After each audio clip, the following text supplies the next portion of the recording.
Good evening and welcome here to the Kyoto 500-mile race. As the name tells you, it's from the Kyoto Ring Oval, and we're here for this year's edition, for the 2014 edition of this race. A race with some history. We've seen many dramas here in the past days, not only past days, but also in the past years, in various runnings of this race. And so we're here for another one.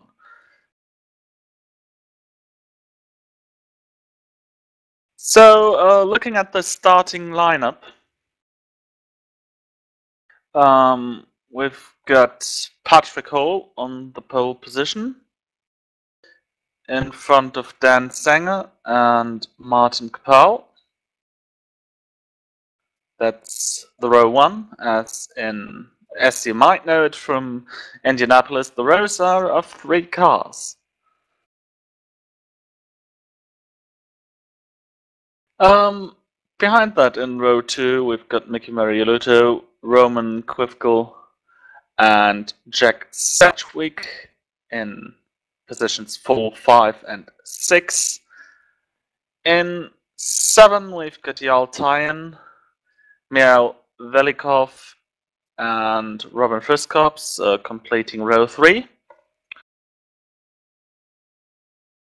Then row 4, Stephen Martin, Nico Pintola, Ronnie Kronpusch, last year's LFS card champion.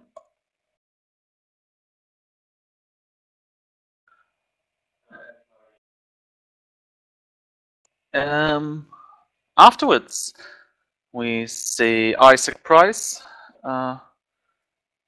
Przemek Wdojec, and Jasse Telkle. 6th row for Remke Mayor, Matt Kingsbury, and Cameron Corns. Race control communication check. In 19th position, we've got Johnny Vehelkupus, Elvis Libertis, and Sigitas Sakic. In the following row, stand by for driver Ian briefing. Harmon, Henry Matilainen, and Branislav Goga.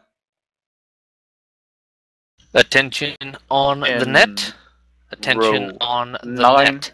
Simon You are about to embark in the 7th annual Kyoto 500. I Travis request chat Wilbur. to stop in game until And in the final row, we will do 2 pace laps. The first pace lap will be at pit lane. Nicola Mangani and Tobias Pachali.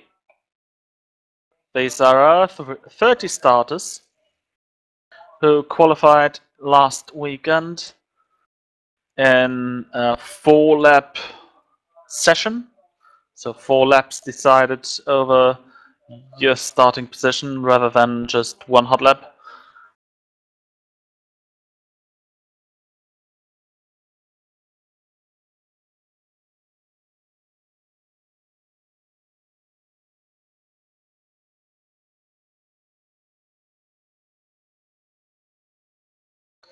Completely final procedures about the start are called by race director Jonathan Palmer.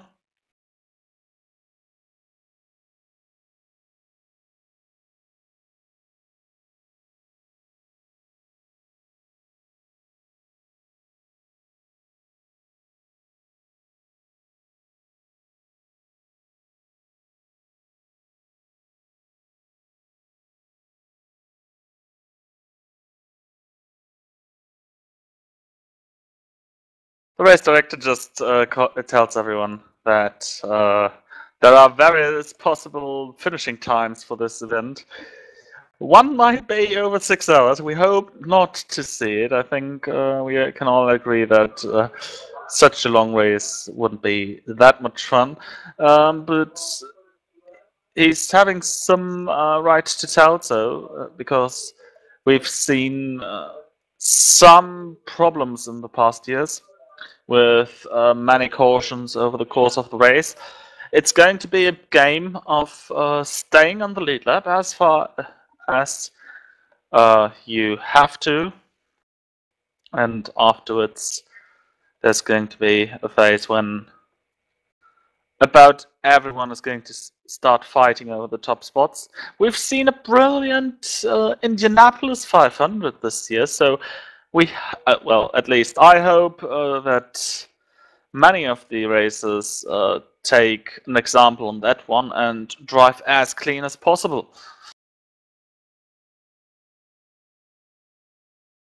So that we can have maybe one of the fastest Kyoto 500s ever.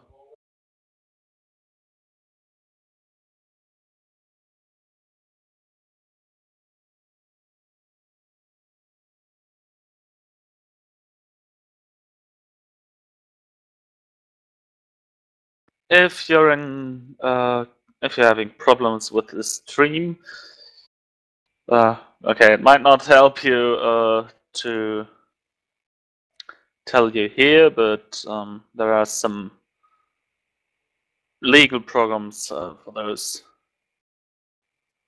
who need to have a proxy server, so a proxy tube or anything like that should work, although it just died on me, so interestingly I don't see it. So we're in the final couple of minutes.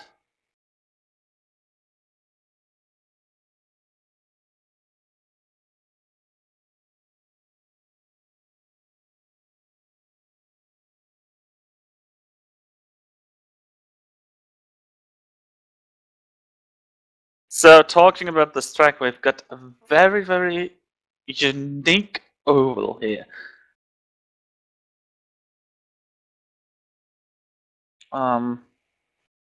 With different bankings, we now have it on screen, showing you the difficult parts about this track. The most difficult corner in these cars is, like always, turn 3, though the downforce of these cars might help you over it. Simply due to the fact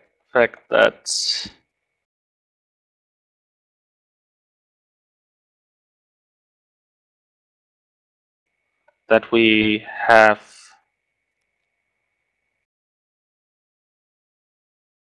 lots of downfalls.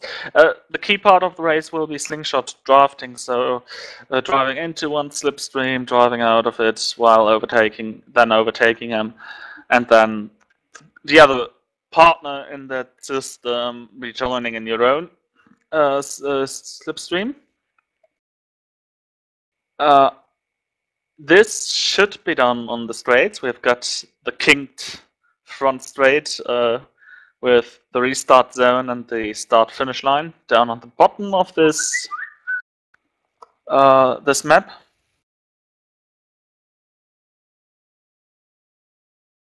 Then we enter turn 1, going over the second safety car line and the past the pit lane exit, crossing the split, then into turn 2. Last call for all drivers to ready up.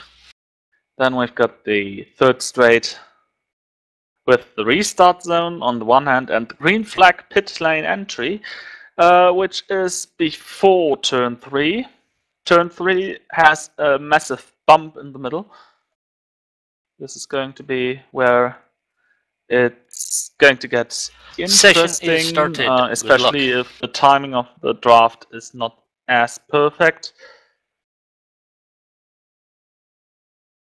And finally, there is the yellow flag pit lane entry behind turn 3. We've seen in the past years people doing the wrong pit lane entry during a safety car period, and a safety car period is anything but unlikely here. So then we've got the elevation banking information also now on the screen. We see that the banking is slightly progressive, so between starting at 16.6 degree, going up to 20.8 degree for turn 1, and very similar for turn 2. Turn 3, however, has 5% of banking, 5 degrees of banking less in nearly every area of the corner and every area of the banking. So there is where the problems are coming from. While in the background, Stuart Baker, the safety car, just started to go around the track.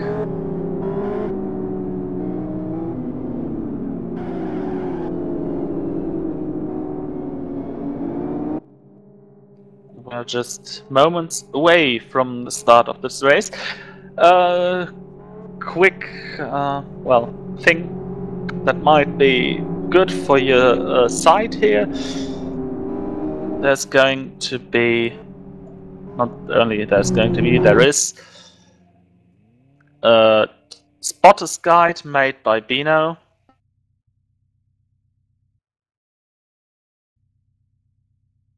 And this spotter's guide can show you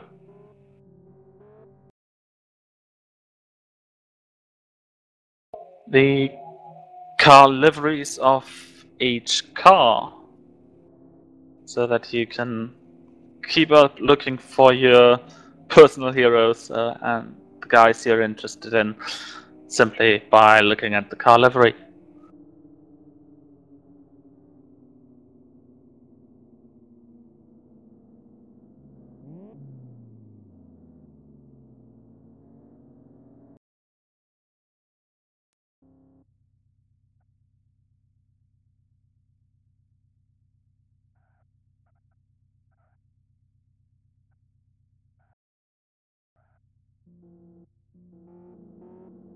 So we're on the last formation lap.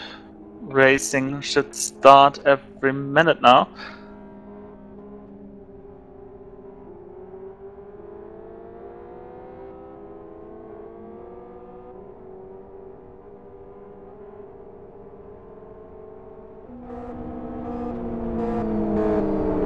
So here we are with Stuart Baker going around the last corner.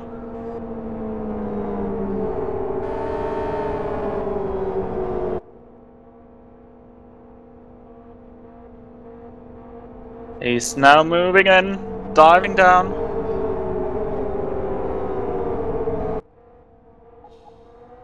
And the safety car is redeployed, so we stay yellow for another formation lap. So this formation lap already counts to the race laps. Due to the limitations of liver speed, we are already in race mode. We've got, we are on lap 3 of try start next lap. 270.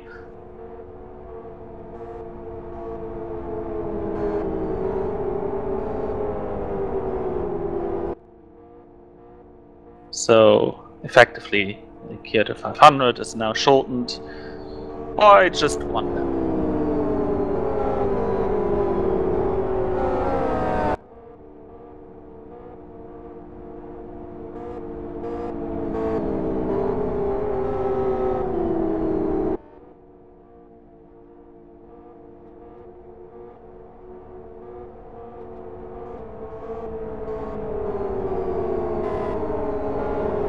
Around the last bend.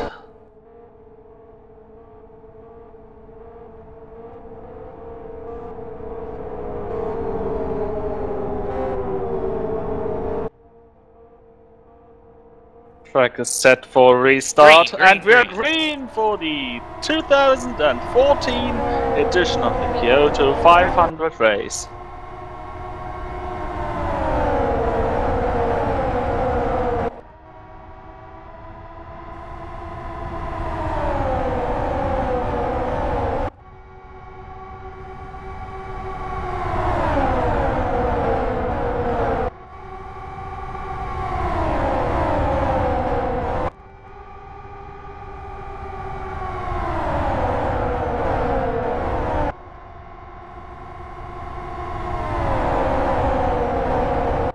And we're green through lap 1.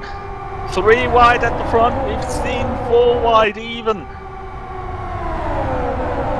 Mika Marilita taking the lead with a slight bump of Dan Sanger there.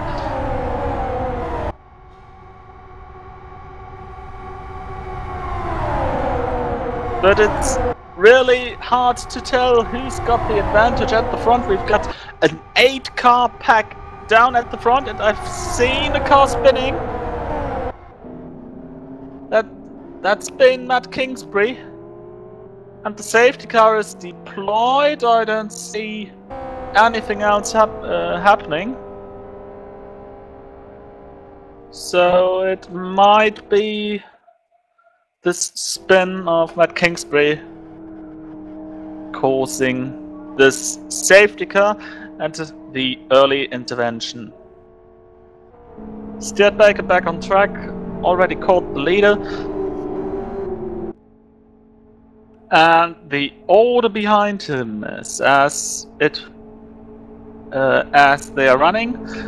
Dan Sanger in front of Isaac Price, Yaltayan, Nika Pantola, Martin Capel, Mick Marilito, Roman Quithgill, Patrick Hall, Robin Fiscops, and Jack Sedgwick for the top 10.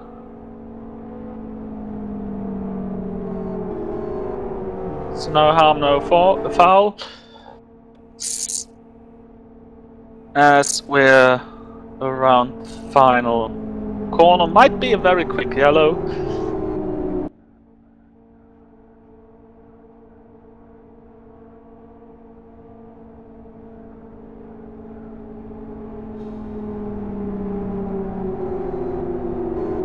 Ordering the correct order. We've got Martin Capel and Nika Patola to switch positions. Not to switch positions, but there was a request for a check. Those requests are usually done by simply driving next to the other car. 5 ahead of 8. That's Cameron Corns ahead of Jesse Talkler.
So position check was done automatically due to closeness of the field. That's the official word from race administration.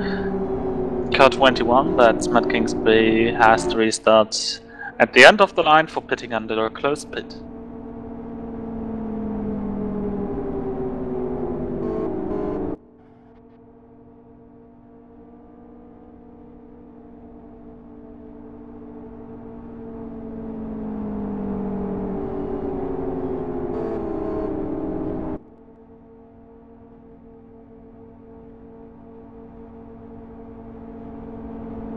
If you have questions about this race, or, well, essentially about this race, then go to the LFS forum and into the general LFS discussion. There is our little thread called Live Broadcast 2014 Kyoto 500 from 1800 UTC on June 28th, 2014, which is surprisingly today.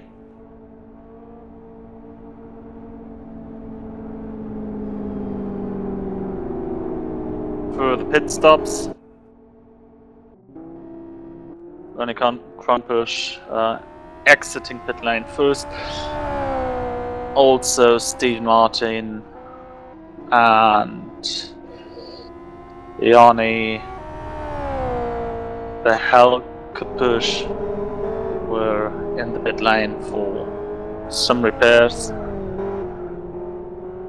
Last but not least, Matt Kingsbury was also in the pit lane.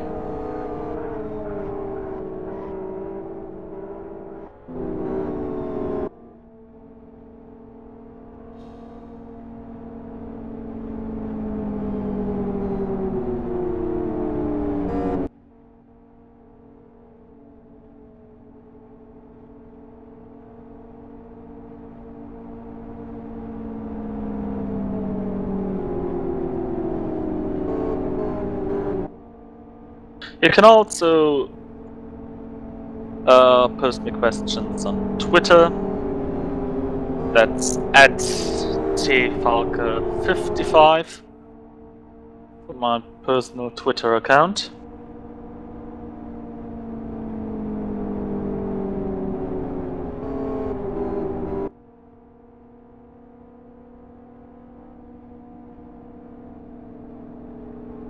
Just heard a word that ProxTube is working.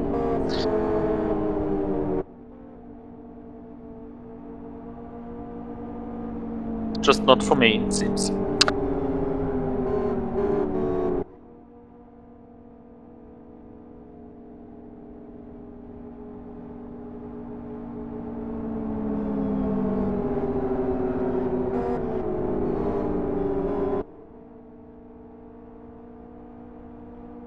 So, a reminder for the whole grid overtaking is allowed at the group moment of the green flag. Restart so no next one lap. Has Restart next to lap. wait for the start-finish line to be crossed. Race restart will be next lap.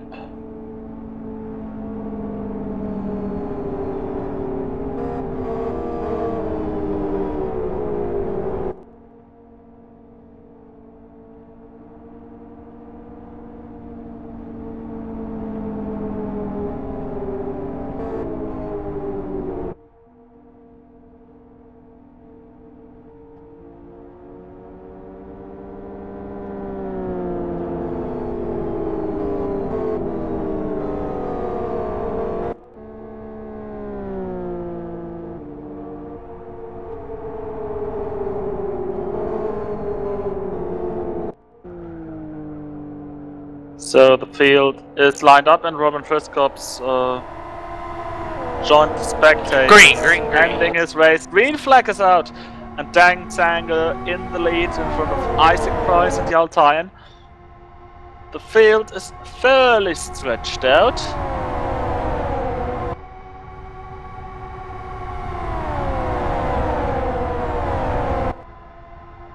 First drafting tango there between Martin Capel and Nico Puntola. Now Isaac Price and Yaltayan are doing it as well. But Dan Sanger up in the lead, already pulled 0.56 in the first sector. But he'll now be easily caught by Isaac Price and Yaltayan. But slingshot drafting is a very, very effective weapon around here.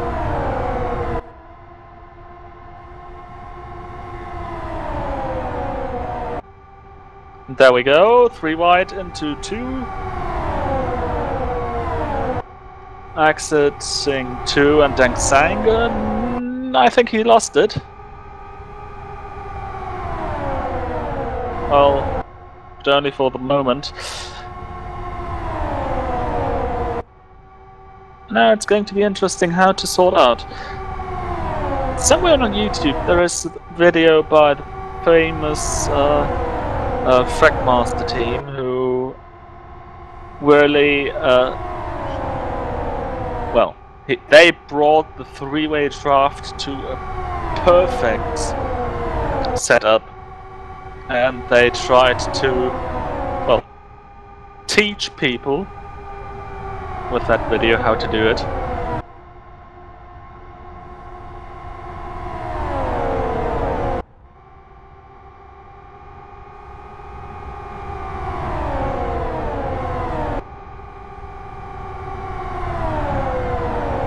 And we essentially see how it works with these three, and we've got yellow.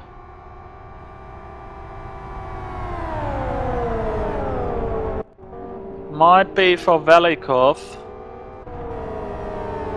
who's slow up in the wall, and looking at that suspension. Ooh, don't be too fast. No need to be fast right now. That front right car is bent. Don't spin it under yellow for race green entry.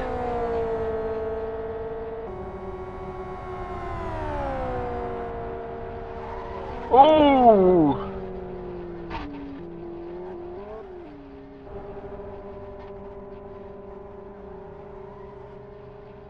And that's not how you're supposed to recover from an accident, but here we go. Mr. Mouseman just passed him. And that car is scraping over the ground, and for a moment I thought he was trying to go around the track one more time as the pits weren't open.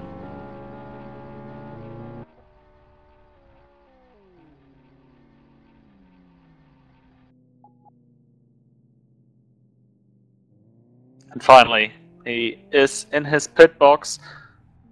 However, the field is just passing him, so he'll lose the lap.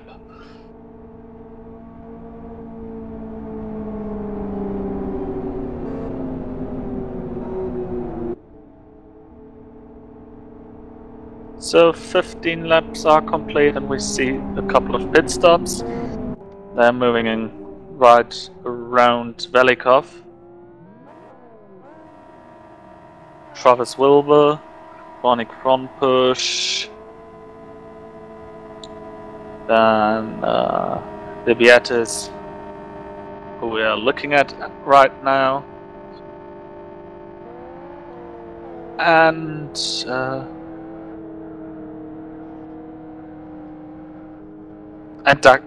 Dakish.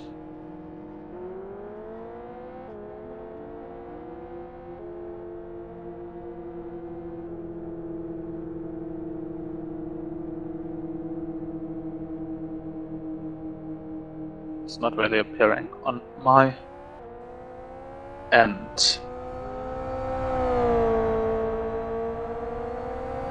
Sakish! Okay. TV director is giving me out the wrong name. I'm very sorry to have mispronounced that very name. So anyhow.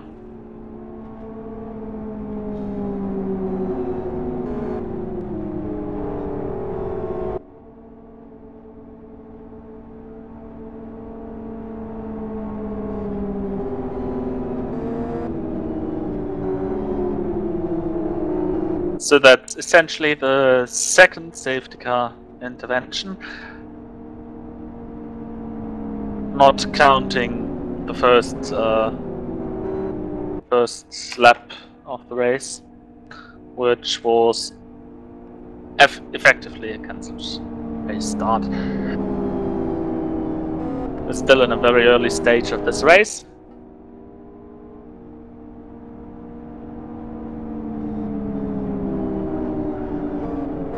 And if you want to follow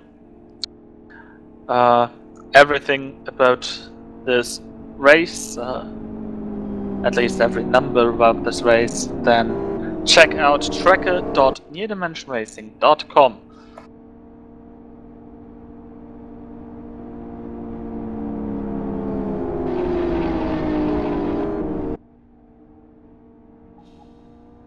Incident involving cars 24 and 61 in the pit lane under investigation.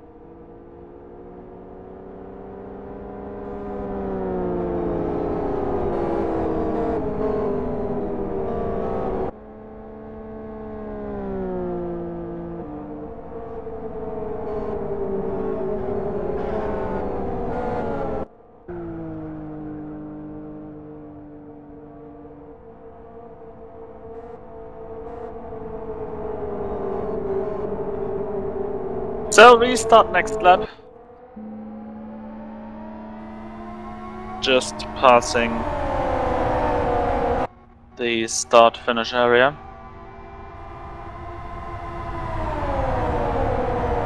And we're green flag. Racing again.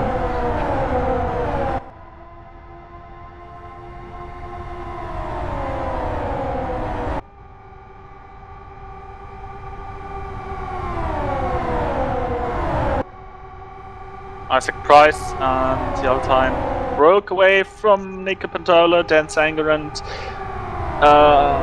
Martin Capel. Martin Capel and Nico Pantola are now trying to work around Dan Sanger or including him into a three-way draft. Let's see how this works out. Behind them we've just got a really big field of cars.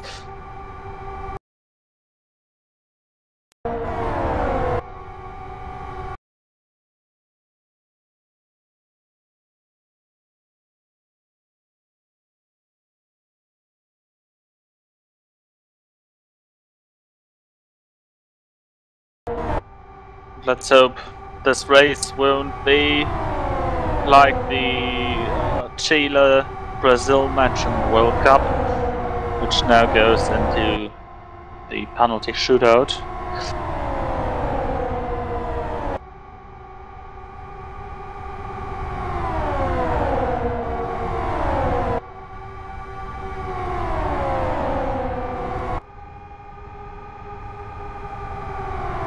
So up in front, this drafting system with Pantola, Sanger and Capel has pretty well established, and they are now faster than the group ahead.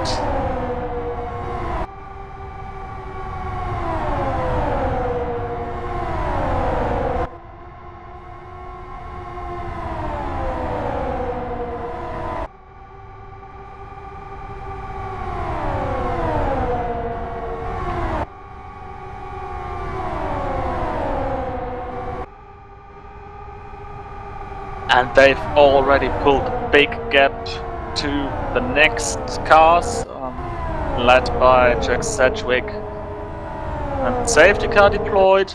We've got one car stationary, that's Yanni. Remco Major involved, and also Michal Velikov, who we've seen in a three-wheeler just moments ago.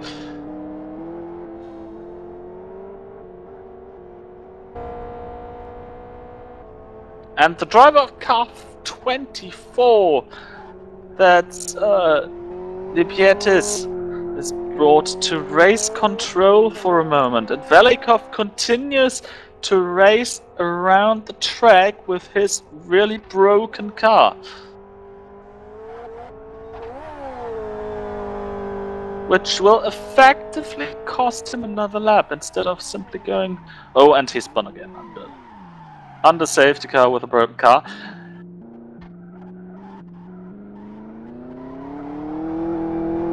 And looking how far he came under this very caution, he will not only lose one lap, but 2 laps. If he continues like this. Oh.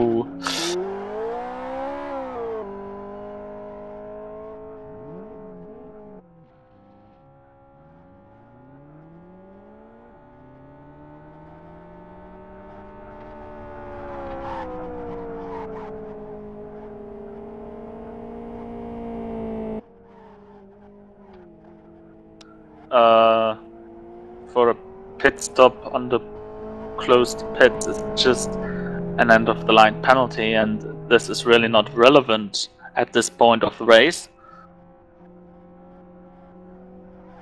It's definitely no war deciding.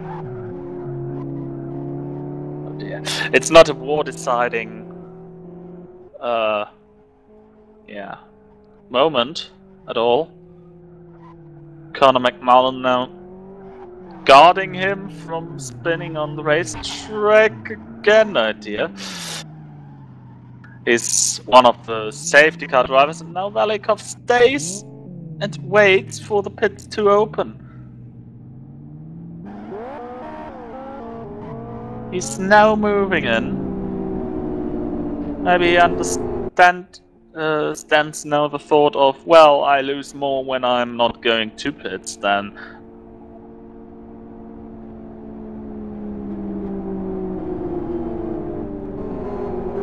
So there we have him.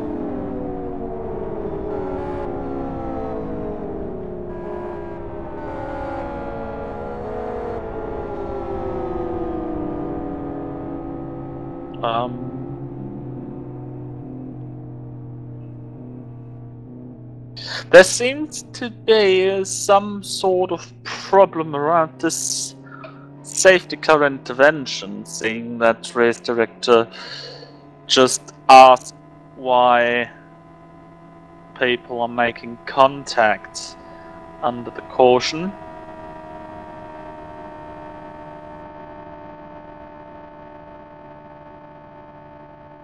And he's adding this statement, for God's sake.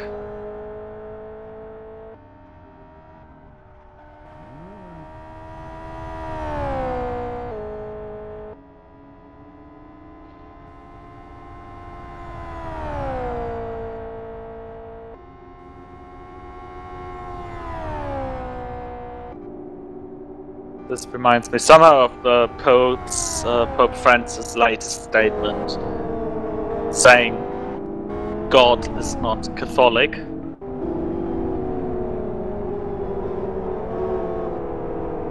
Car 3, end of the line penalty for pitting under closed pits.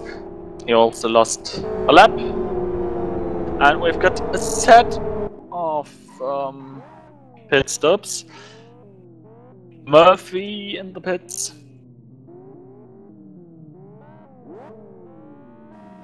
As well as Mariloto, Martin, Yanni, Korns,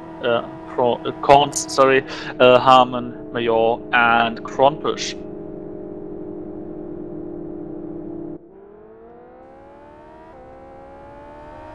And just for your information, who I mean with Yanni, that's the 37 car of Iron Club.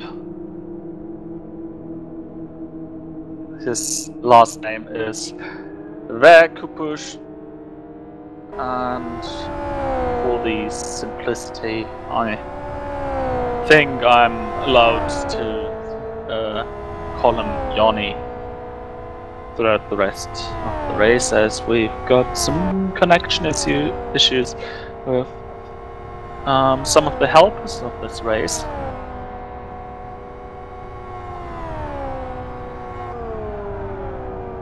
We again have some people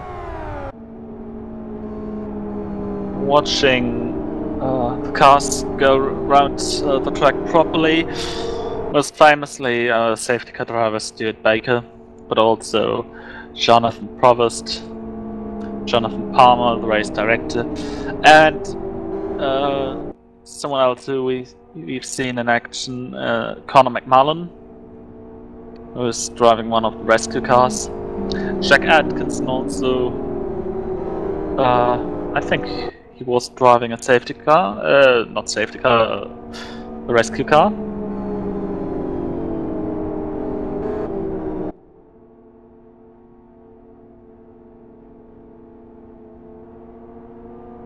And Sedenek Kagash also today helping to run this race.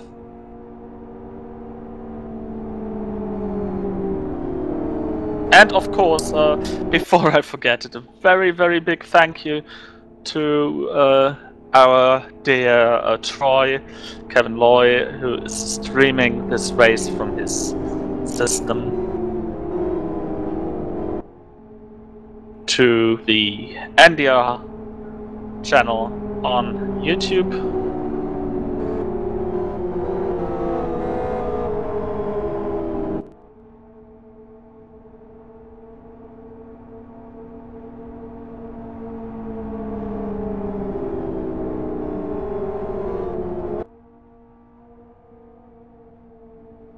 We're currently on the 16th lap behind the safety car.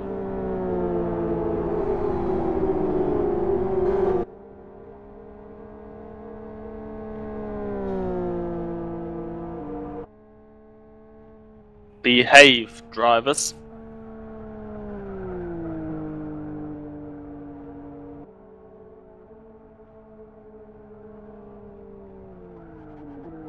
So safety car in the pits. Yaltine controlling the pace.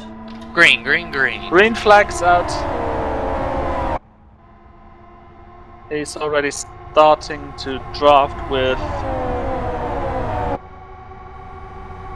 Isaac Price. And behind then Sanger with a rocket start, a rocket restart.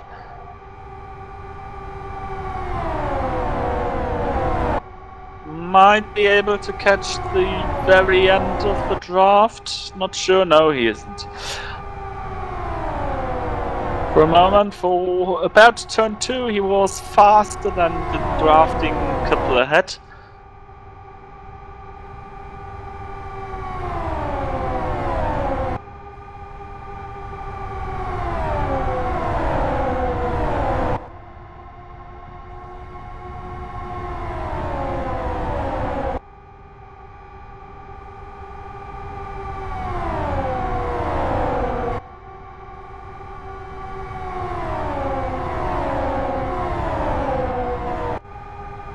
Big group here around position 7, 8, 9 and maybe 10, 11 as well, with Patrick Hall, Jas Telkler, Ron Quiffgill, Treasure McVitorians.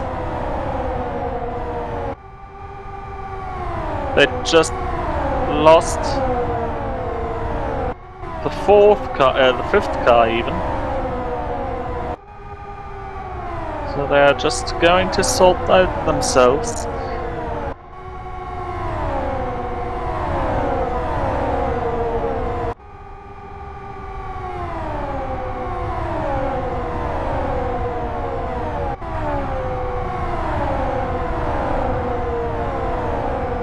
Stop and go penalty for Elvis Libietas for an avoidable incident in pit lane. That might have been the scene for which he was called to the race administration earlier in the race. So he's going to have to drive through the pit lane, stop for 10 seconds and exit pit lane again.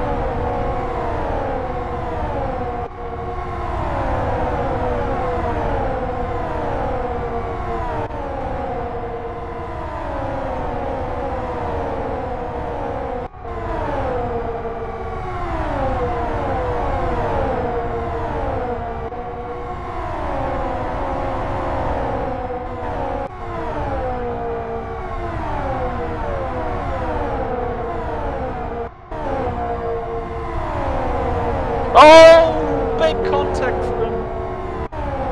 Big contact with the outside wall. There was some contact on the inside with the cars he was drafting with.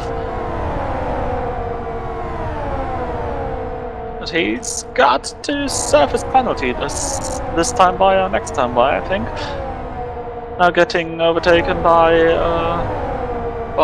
Tobias Pachali.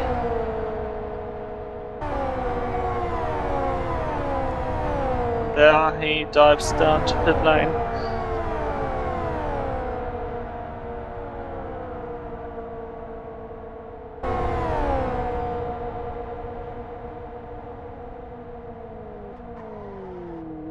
So the field fairly stretched out and fairly sorted after the last restart. And we see Mouseman retiring from the race. He's not driving into a pit stall.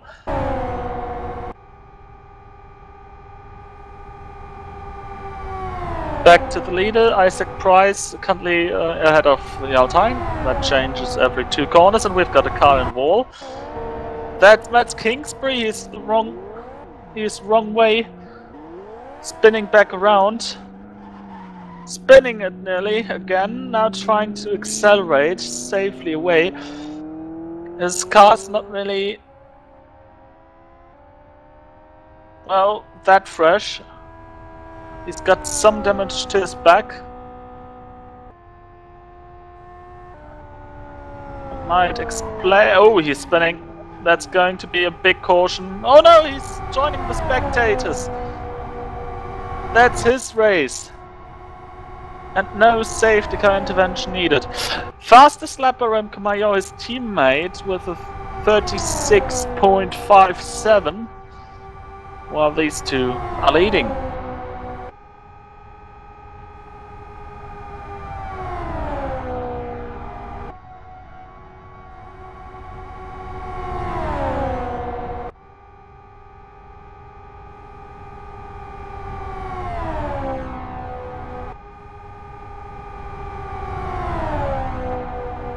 Already a 3-second gap to Pintola, Sedgwick and Sanger behind.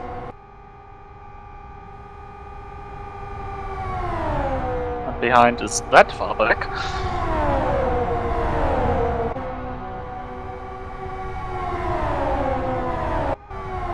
Actually feels like a few eternities between these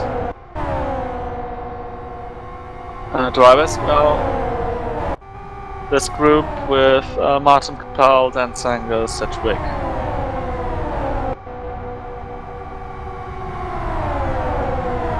Is now splitting up into 2 groups.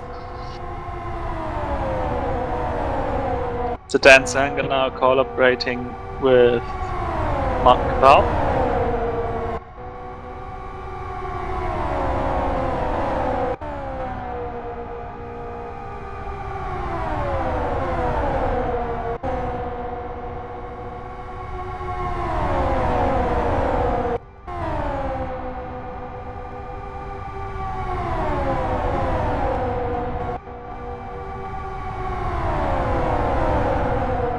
Football fans, while I receive some leg spikes.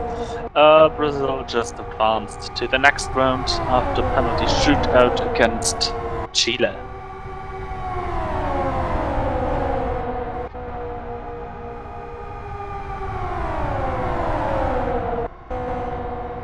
So Pontola, Sedgwick can't really get away from this group, which is going to grow even further. Oh, dancing, hitting the inside on the king. This is now a chaos group, essentially. Oh, Hall making it 4 wide. Jumping on board with Martin Kapal.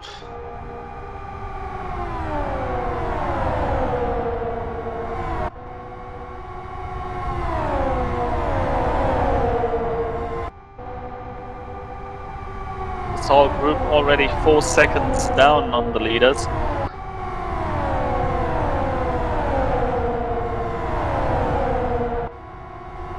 .6 seconds even. And I guess on board with Martin and 4 wide again.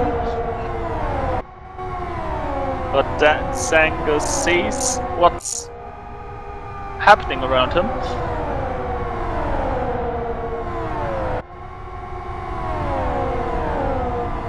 Best option probably would be just to hang out very close to Martin Kapau to the inside wall. Would be to establish either a two-way draft or a three-way draft where the other twos are just hanging in the back. With Gil now taking the lead of the group. So Quifgil, Sanger, Kapau and Hall.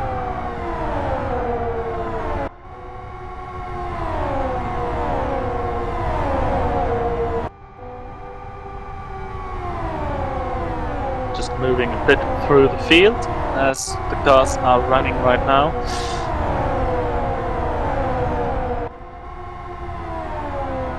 Another very exciting group here around Velinov, Mariluto and Matilainen.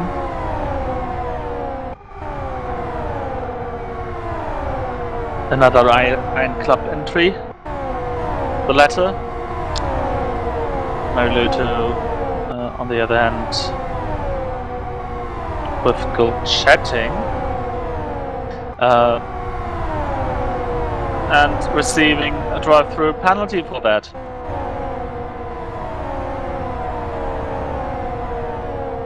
So this is pretty much a bad turn in his race. And he already goes down. Oh, Velinov and Matilainen are colliding but keeping the car straight.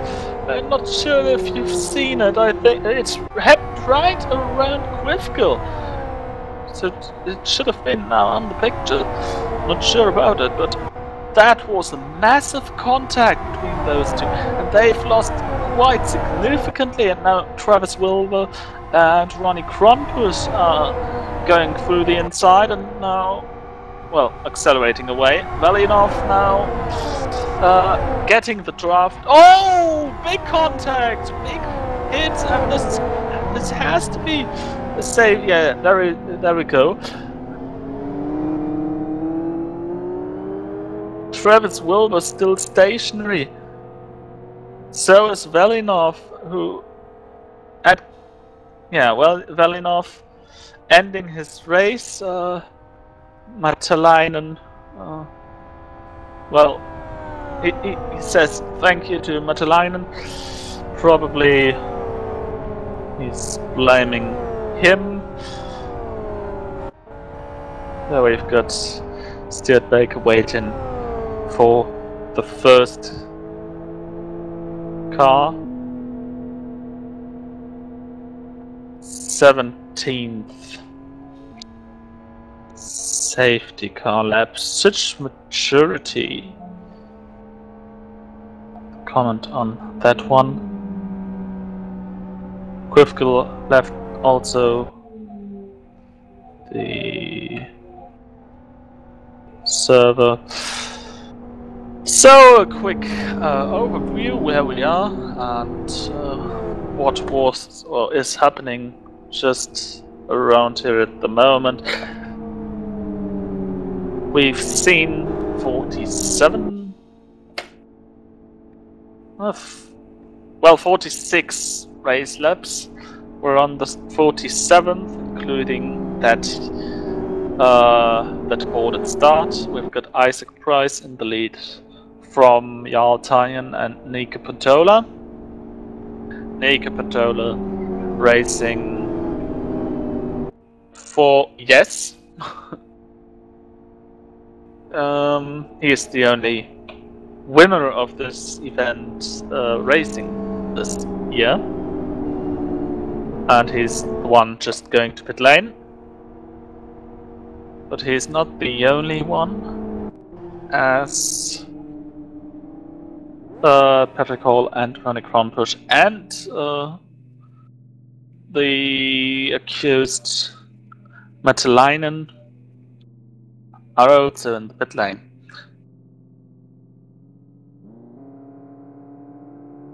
So new order after pit stops: Isaac Price from Yalta and Jack Sedgwick in 4th position with the nice team name Gotta Go Fast Motorsports.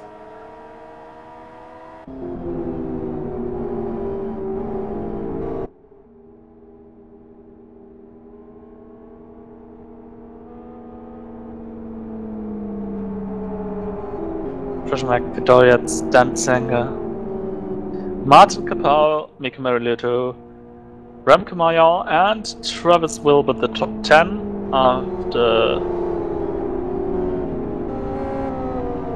these couple of laps. Velikov is asking for permission to talk. Usually during a safety car, these things might be allowed, and Mika Patola drops the lap.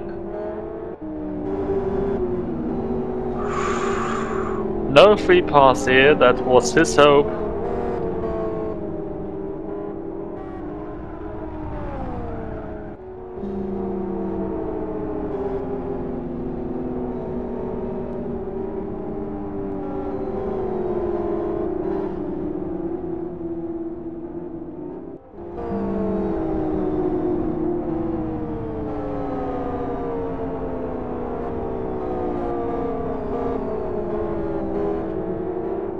We are racing here on a new version of Live Speed.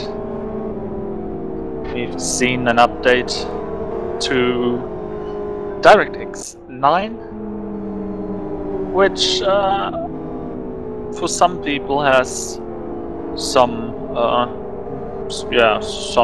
nice side effects. For example, more stable frame rates. Sorry.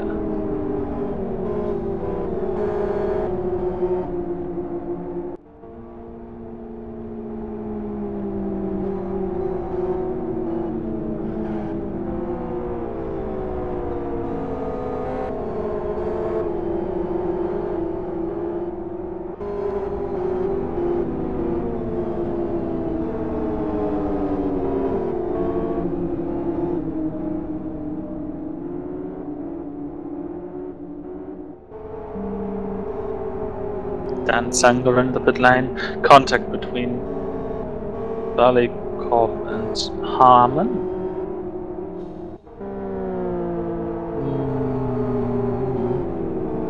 Why do people keep making contact on the safety car? Well, to answer that, the easy answer would be it's a general problem within sim racing, I would say, especially when the sims or the games whatsoever are not really built for abandon, restart, retry, next lap. Too large of a gap at the back. When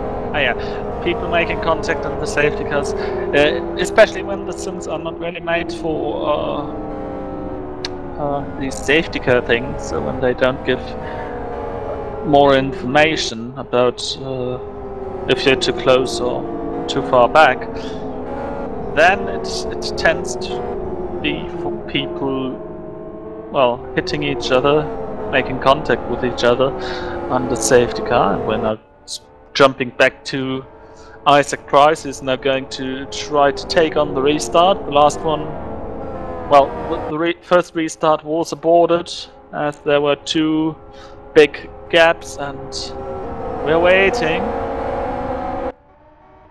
Green, green, green. Green flag, he's now on the throttle, but very not really good restart, I must say so.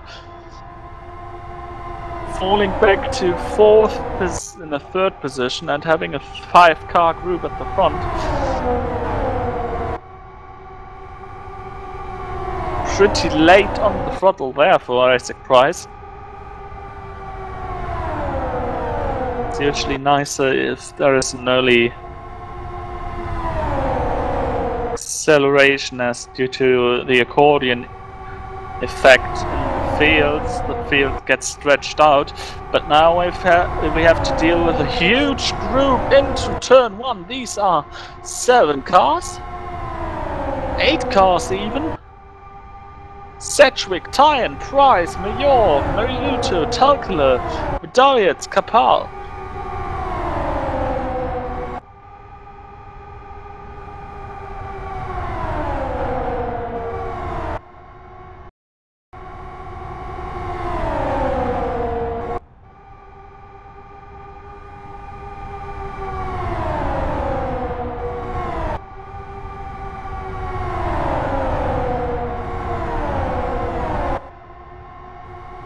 Group.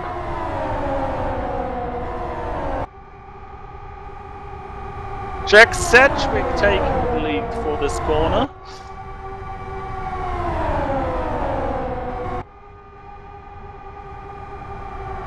They're going up to 308 kilometers per hour.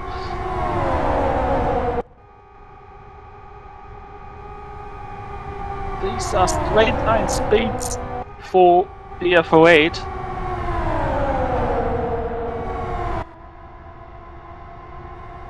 Sedgwick with the lead lap, pulling away. So here you see how well it works to be in such a big group. It works like nothing. One or other may quote my comment about getting really not away from the second Kyoto 500 even. So now Tyan and Price are working again together, and this whole group falls apart, but in the background they are going 5 wide.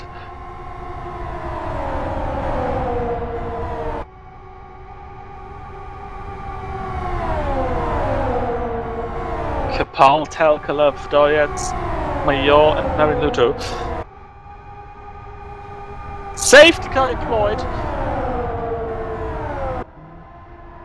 Not sure there's a car stationary, that's Travis Wilbur.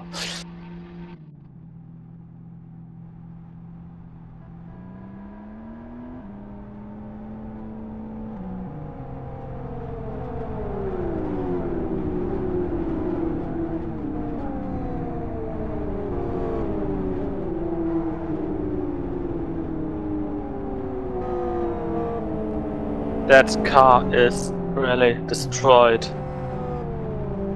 The feet of the drivers are looking out in the front of the car, so really a massive accident, and now they are trying to give him help, but the car is scratching over the ground like as if the tires don't pull the bodywork up anymore, and essentially that's how this car looks like.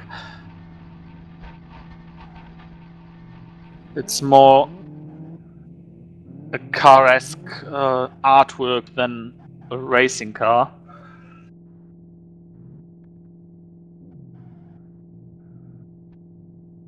And as I say, it's really a sign if the feet of the drivers are looking out of the vehicle. And effectively, that this car is destroyed, you can see by the fact that the car, the front right tire is actually shown to be inside of the RB4. So essentially, the crash box of the car is no longer identical with the look of the car. So Wilbur's going to get pushed into the pit lane very slowly. He will lose tons of laps, actually. But in a way, this is a survival race.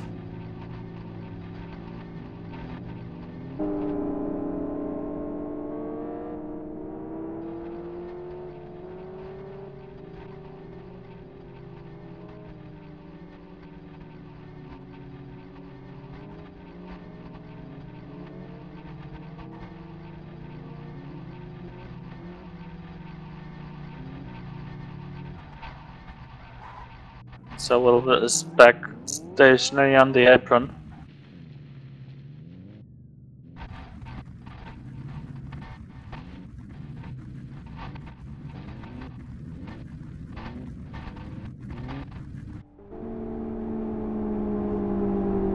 So seeing here Isaac Price behind the safety car.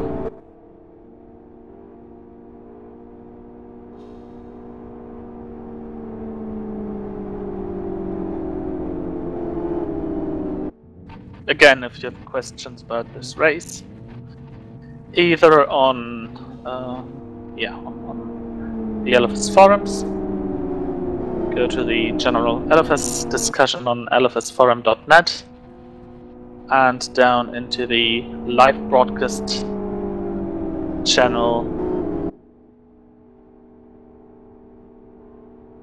which is for the Kyoto 250, Kyoto 500. Why keep saying Kyoto 250 today? Kyoto 500 2014.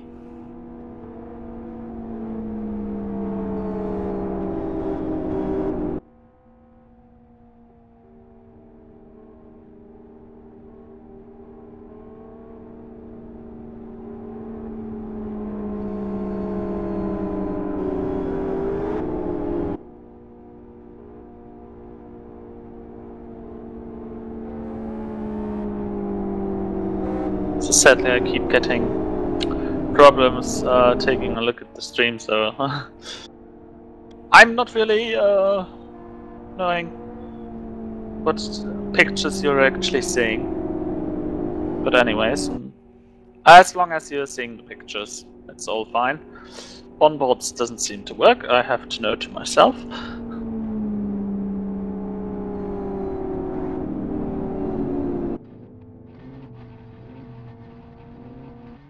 So here's the progress report. Travis Wilbur already on the pit entry for the green flag pit entry.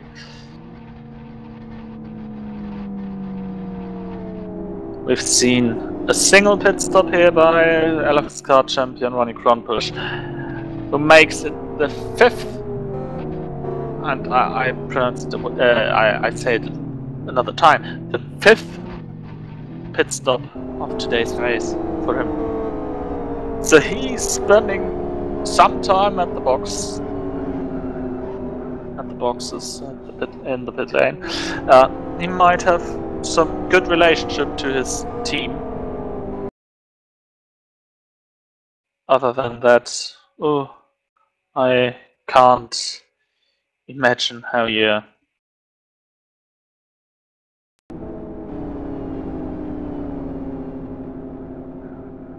why you're going to the pit lane so often. Remke Mayov asks for the laps till green flag. We should soon be able to see when it's going to be green again,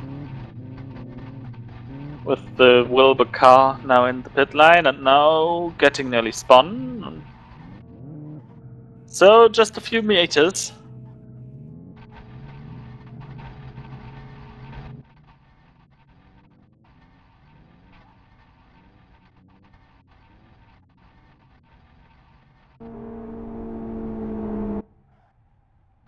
Oh, and there's the pit stop for Wilbur.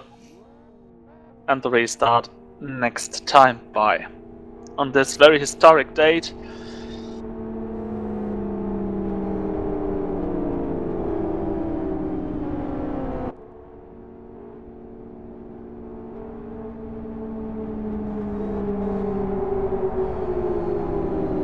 This really historic date.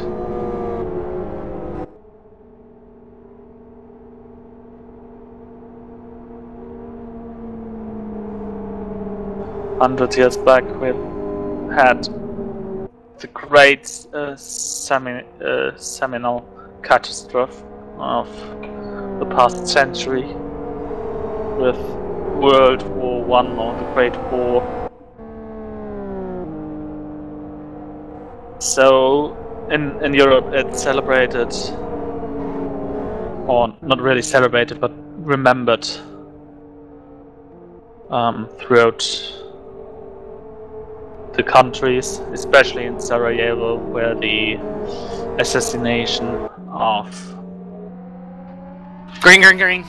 Where green flag again, where the assassination happened, which delivered well, there's no reason for war, but anyways, back to racing from this historic note. Price again with a slow restart. So again, a huge group. 7-car group. No, 6-car group this time. Always when I say it's a 7-car group, it's either the 6-car or an 8-car group. Leading now the race.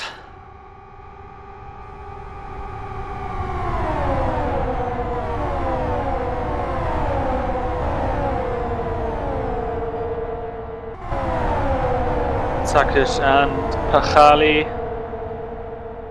are the cars at the back.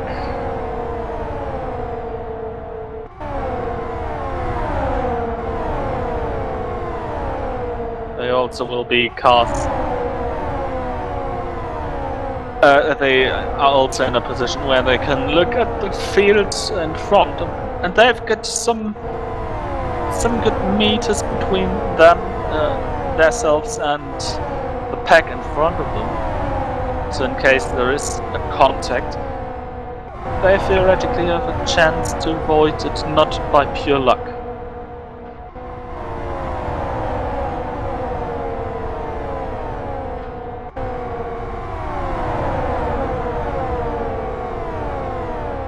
In front of them is Jan Hamann, this time in the 68. The Irishman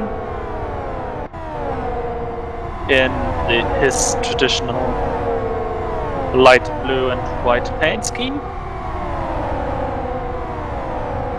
just overtaking Nicola Mangani, the Italian, in the green and white car.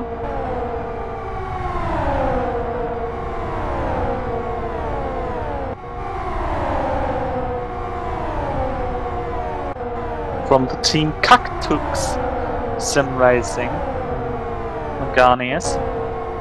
They're now caught by Matilainen from Iron Club.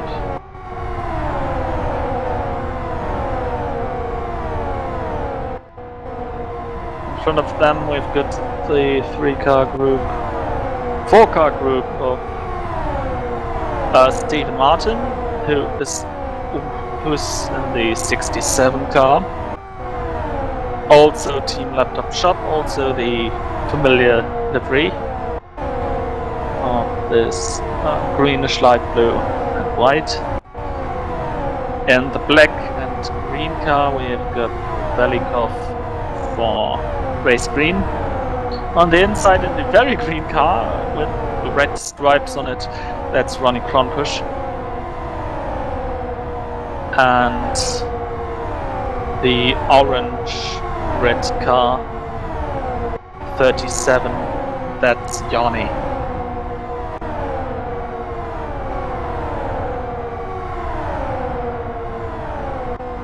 Kronkush taking the lead of this group, which currently sorts out itself.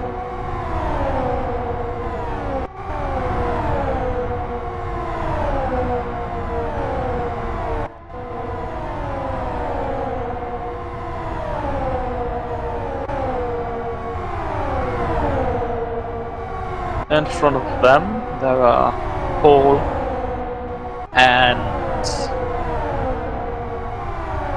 Sanger and Putola. Putola already laps down. I think 1 lap down. Not sure quite.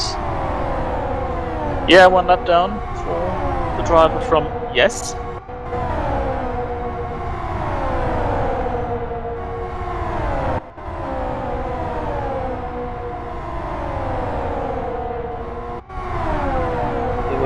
try his best to make up this lap.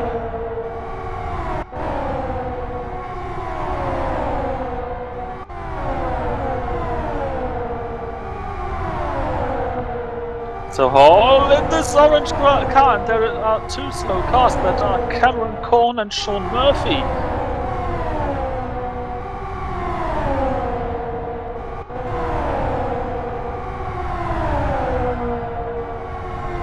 And now this group mixes up.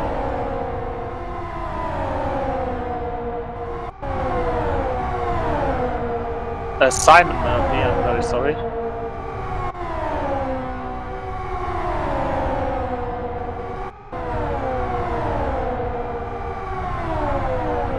There's something awful livery. People might know from earlier Elephant's Kart and Elephant's Kart Light seasons.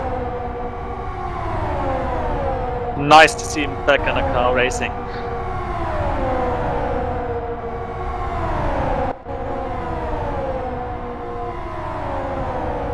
Those two were completely passed by Hall and Sanger. Then we are moving up to Kapal and Sedgwick. We're working together here.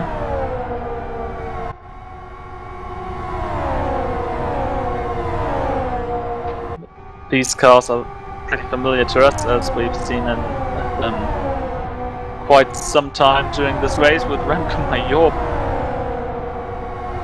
posting a huge cloud of smoke into the air. Sedgwick in the blue and white 41, Kapal in the red and blue 64, and Remco Major in the grey and orange car.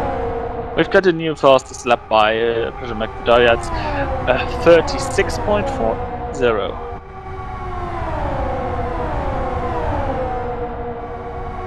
Here we have him.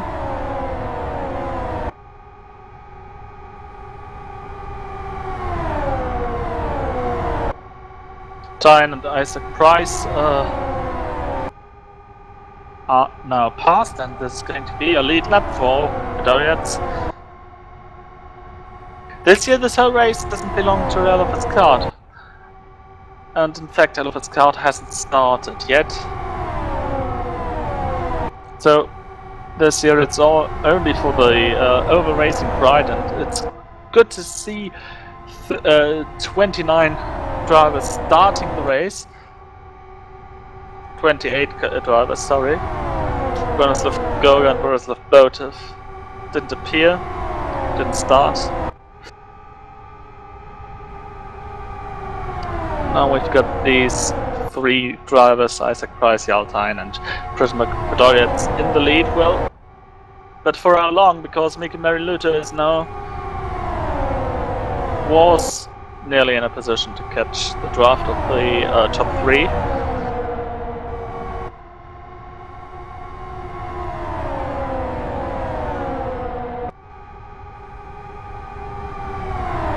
Looking at the teams, we've got two NX Racing drivers in the top 5.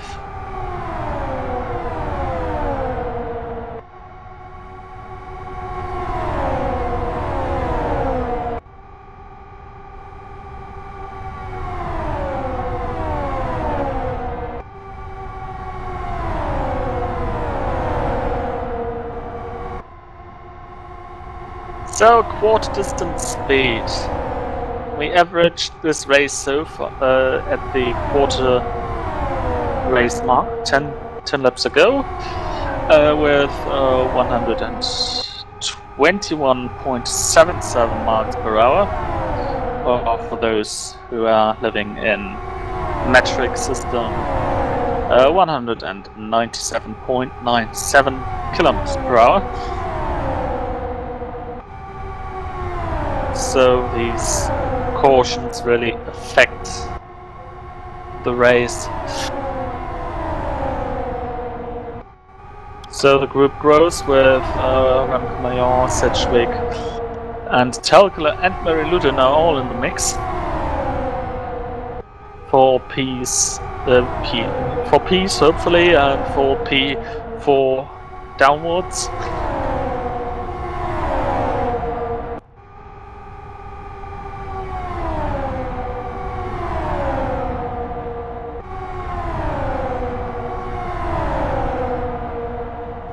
Isaac Price now with the fastest lap of 36.36. Very handsome.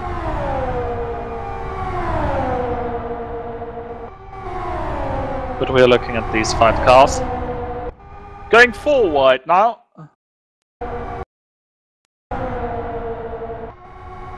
Which is not too much of a problem when everyone knows where everyone else is going. And everyone knows that they are actually 4 wide.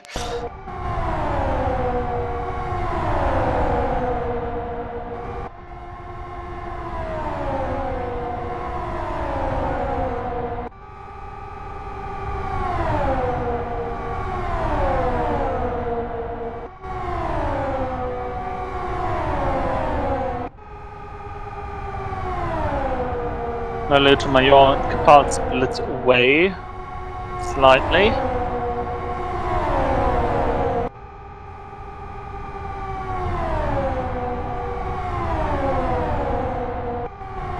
Telkala Sedgwick from Gotta Go Fast Motorsports in 7 and 8.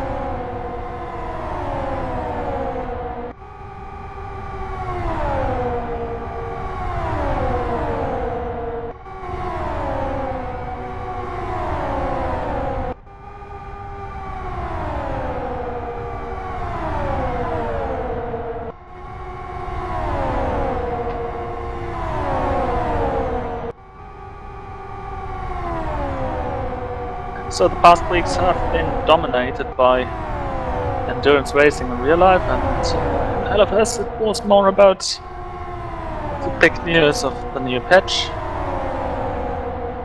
And of course with the big announcement of the totally renewed West Hill, which will see its reopening in the next few weeks. With the very new West Hill National configuration, where everyone is rather excited to see what it is going to be like. The whole track changed pretty much, and so it's going to be interesting to see if old setups are still valid. We've got a little mix-up here in the back with Sakic, Pachali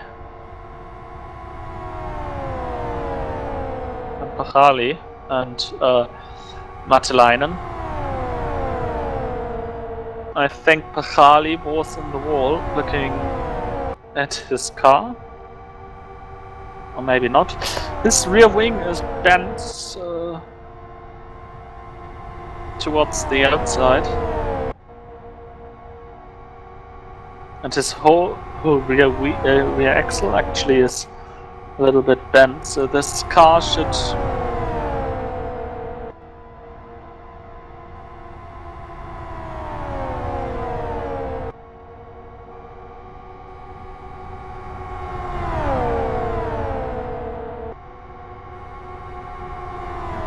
and in fact he really has to turn left on the straight, so he's noting this problematic handling he got from some sort of contact.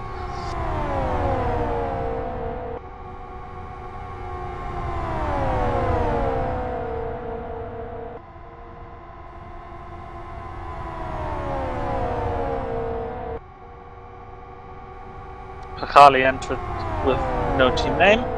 In City Liga he's driving for Kohler Moonstruck Rhinos, which is still an awesome name, to be honest.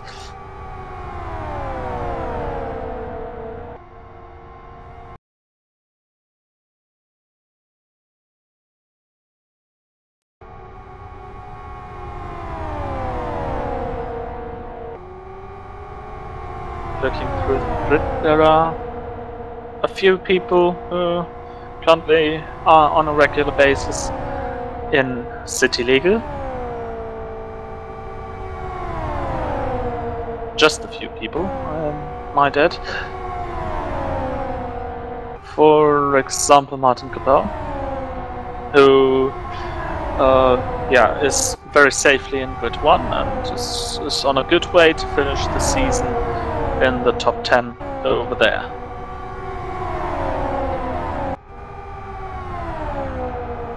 By the way, next City League race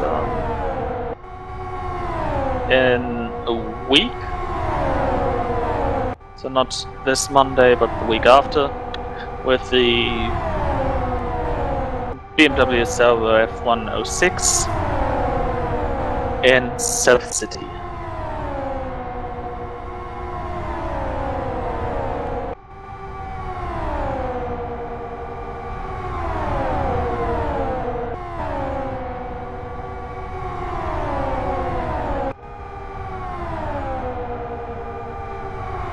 We're losing the Dorians, we're losing the Dorians! No, we're not. He's racing there. He fell back quite significantly. Now behind the Gotta Go Fast Motorsports cars, who are approaching Mariluta in a very high speed. And now are going around him, each side. Sedgwick to the right, Talcula to the left, and now Budayat. 311 kilometers per hour on the straight. That's a huge speed. That's the highest speed I've seen today.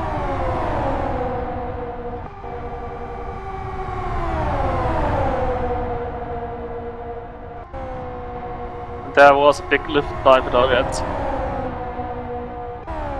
And he's lifting again. He's trying to stay in behind. Very digital usage. 316 kilometers per hour. He's going to the inside, and there is contact. Cars on the wall. These are Talcula and Sedgwick. So the two teammates did contact, and now Talcula is going down to pit lane. No, he's not. He was shown for me to go down to pit lane on the LFS TV directly, but he's recovering and now getting back up to speed. So the two teammates making contact, and yeah, this puts Talcula into a disadvantage.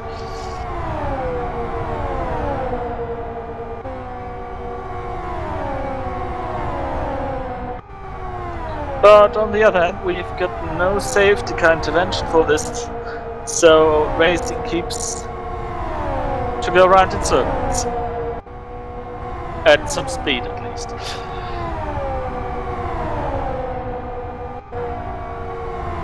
There's Talcula taken by Krompus and Lolicon.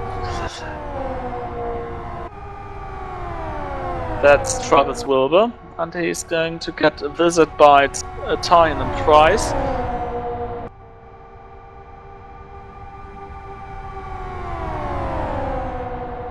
Anytime soon.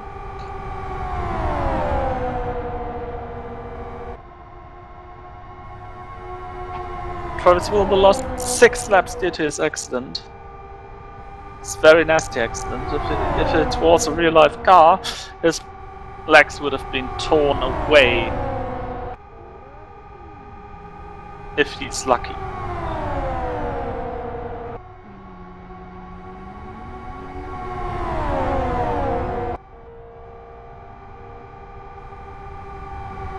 Yellow 2, yellow 2, yellow 2. We've got a yellow flag in turn 2. We've got Kronpush stationary.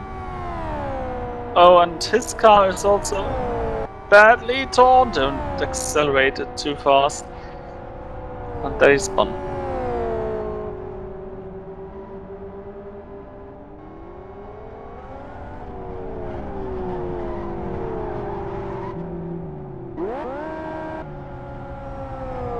He's scratching over the ground, that's not helping him.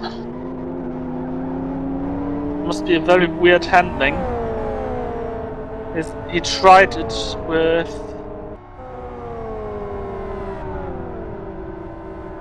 Well, as soon as it gets over 19 kilometers per hour, actually spins around, and we've got this circuit,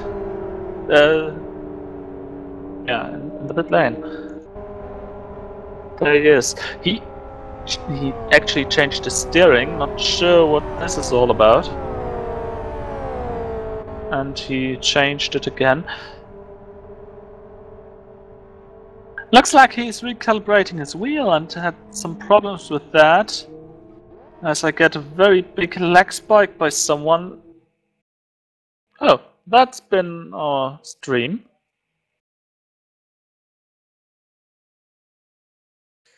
I'm interested in what happens now.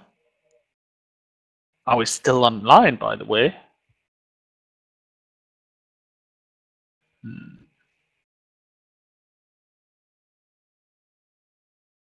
If so, I'm doing now a radio show.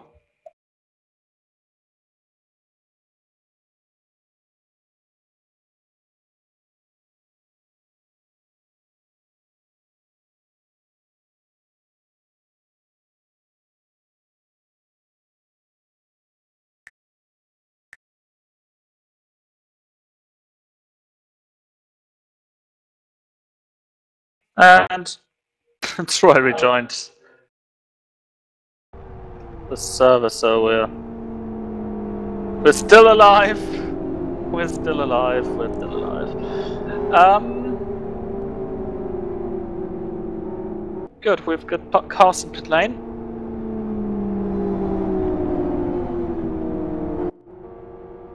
Oh yes, the Talakala. Pit lane entry just opened, so he's going to receive an end of the line penalty.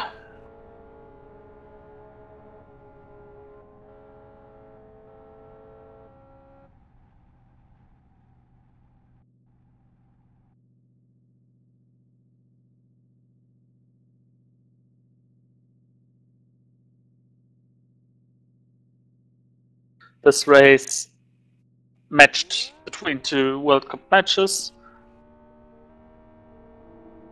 Though the drivers... Oh, and now we're going to pit lane in big time. Price and Tyan are in the pits, and there are a bunch of other cars coming in. Stop and go penalty for the Talco. He released the button too early, I think.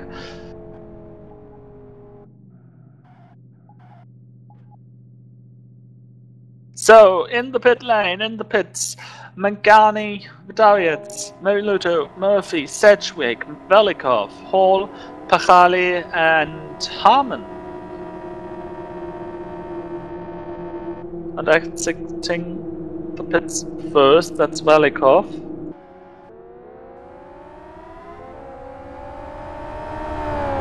In front of Hall.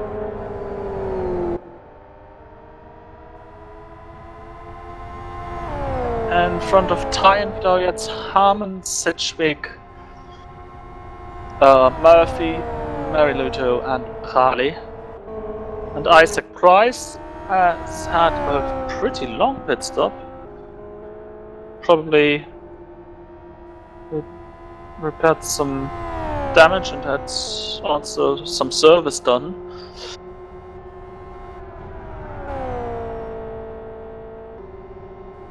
So the race leader at some parts of the race and then some laps actually fell now back to 16th position while he's passing Jesse Talkler, who has to restart the race from the end of the line. Even behind cars 96, that is the car of Ron Kronbusch, who also pitted under a closed pit,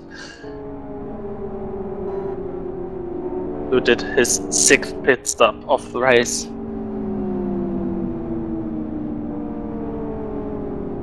Yes, his penalty got removed.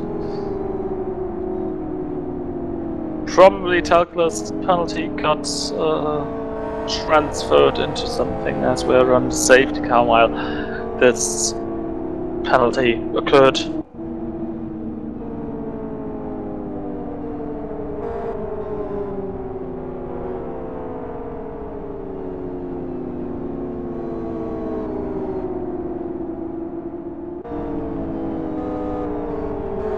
Green flag next lap. Green flag next lap. Restart next turn by.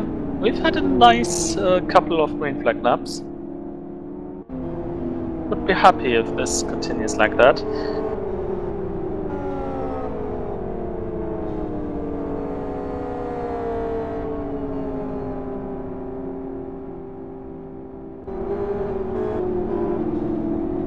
Jonathan Palmer accidentally hit the Shift X combination on the keyboard, and the message popped up that he wants to end the session.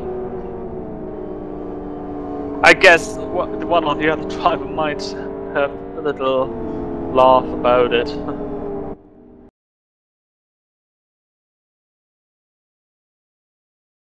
And so Martin Capel is in the lead.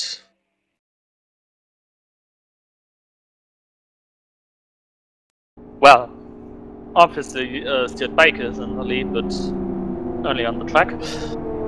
This is the 31st safety car lap. No, the 30th safety car lap actually, as we've... No, 31st. 31st safety car lap, yes. Restart next time by. So Stuart Baker will have to pull away again.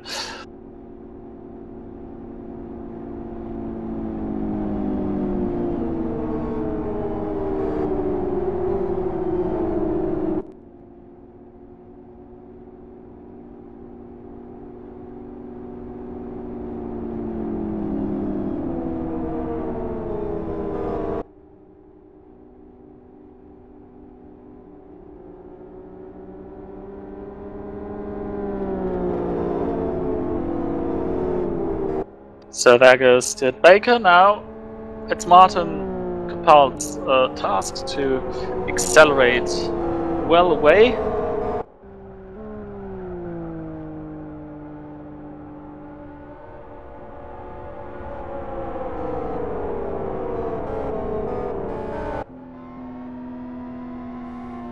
Abort restart! Abort restart! And restart Car is 18! aborted. Do not lag back! Car 18 tried to lay back.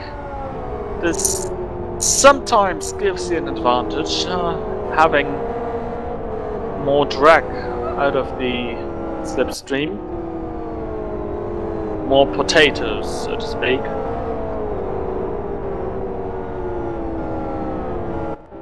Or less potatoes. Depends on how you see it.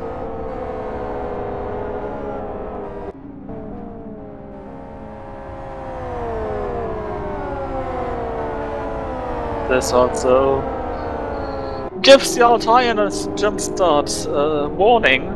It's going to be the only one.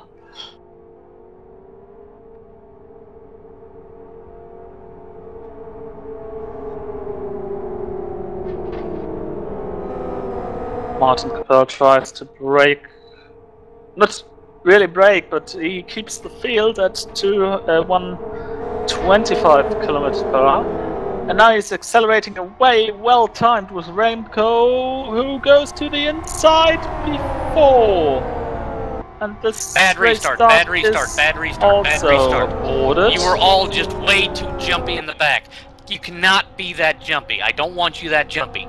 You cannot be that jumpy. The field was too jumpy. Safety car will stay in pit lane, one to go signal at the line. And we're trying it another time for a restart. And the one who's actually lucky about this might be Remco Major, because he was past Martin Capel there already before the green flag signal was given.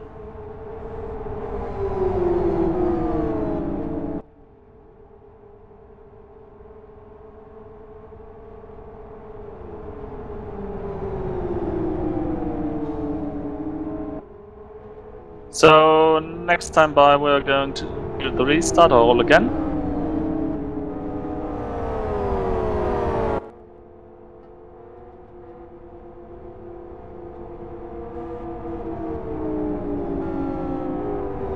Martin Kapalis is actually in a group with Matt Kingsbury.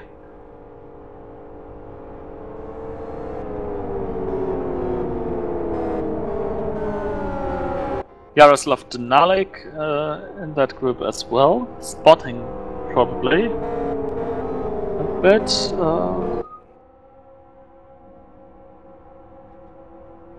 And a few other drivers in the very same group, including Remco Major. So they are going to time it well, and I think they've done it this time. Green flag is now out. The only one capable of going with them is Dan Sanger, who's doing with Remco Major there on the very restart.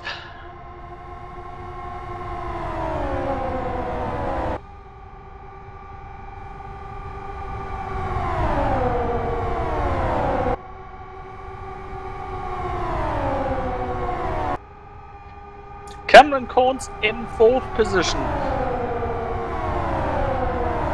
A whole group, a big group. I see. Who do I see? One team laptop car. That's Martin, Steve Martin. Yanni, also in the mix.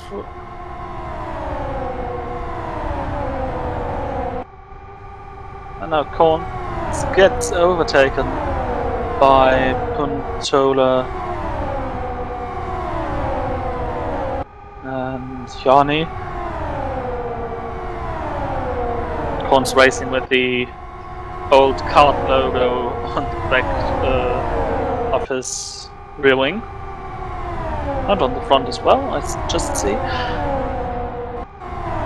Remembering glorious times in the championship before this whole mess of a split up occurred.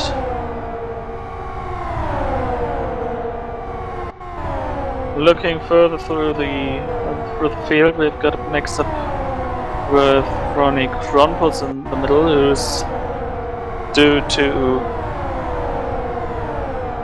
No, he isn't. Is he?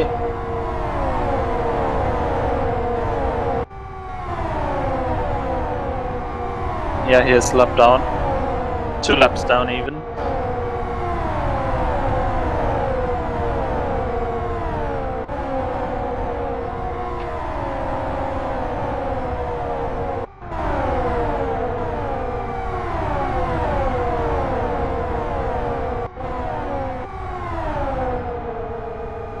Top 3.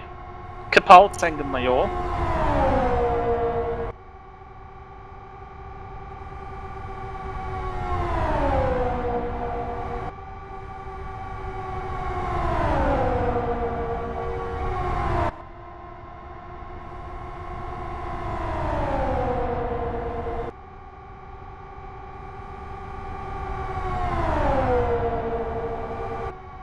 So Dan Sanger back in the lead after leading the first lap, but I think he won't get the credit of this. Oh, well, let's see. There's the king. They're now going to the inside. Yellow 3, yellow 3, yellow 3, yellow 3. Turn 3.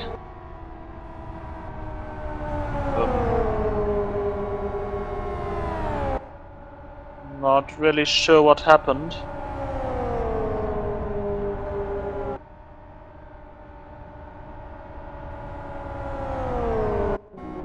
Ah, probably Pachali.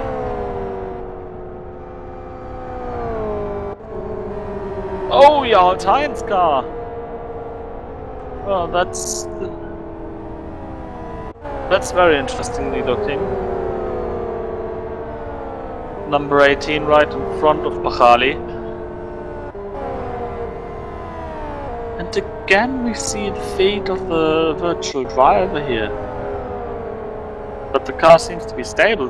The rear wing actually looks like it was taken from Delara W12 in the oval configuration. The rest of the car just looks like it's really not healthy.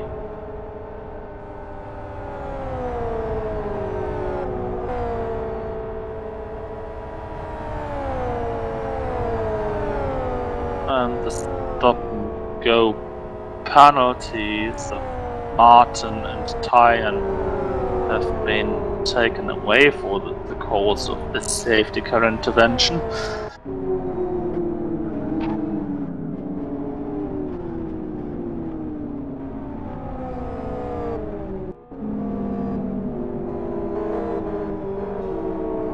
Pit lane entry open. Yeah, Tyan already taking a look to go down beyond the apron marker. A couple of cars coming into the pit lane as well. Cameron Corns, Jess Talglo, Ronnie Kronbusch. Who would have thought? Mihail Velikov. And Steve Martin, Jess Talglo. 7th caution, 7th pit stop.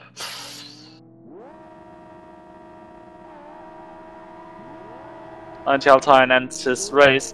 7th pit stop for the Latvian LFS Cup champion from Munich.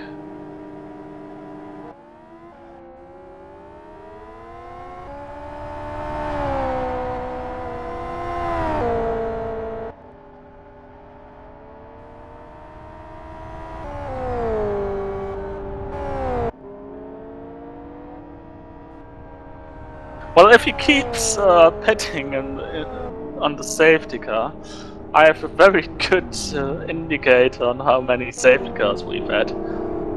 As the number of pit stops is actually shown behind the driver's name in the LFS TV directed graphical user interface.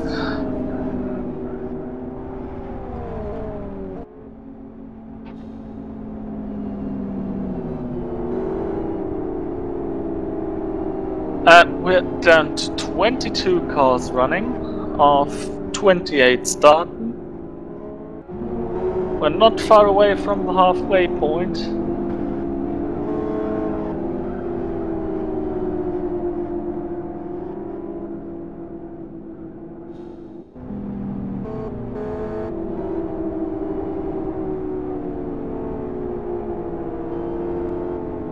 And we're 1 hour 39 minutes into the race.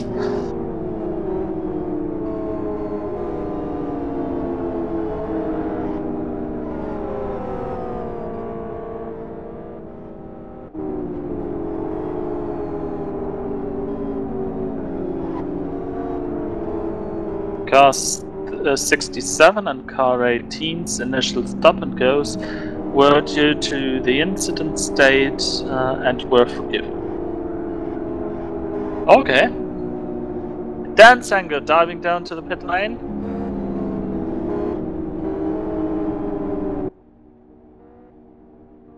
And so the only car who has not been to pit lane at all is Martin Kapal. In 2nd position. Oh, Dan Sanger ends his race! He's retiring.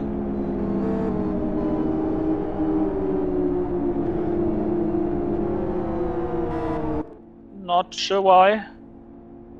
Well, obviously not sure why. He didn't leave a statement. Going to look out in the forums. Maybe he's saying something in a few minutes. And the restart is going to be in the hands of Remco Mayor. Martin Kapal and Nico Pontola very far up in the mix. He's 1 lap down. He might be doing. I think what he did when he won the Kyoto 500, he actually made up a whole lap.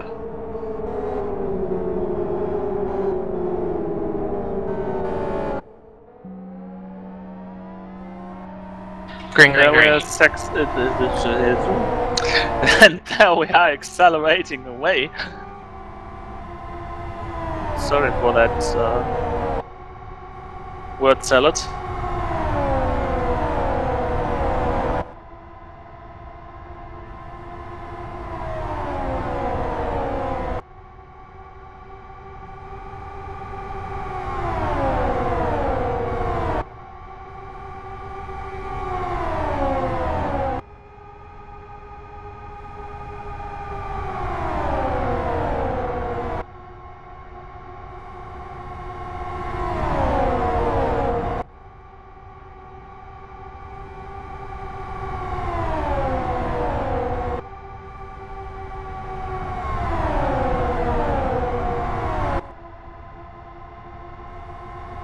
Dutch Remco Mayor in the lead, in front of the Czech Martin Kapal.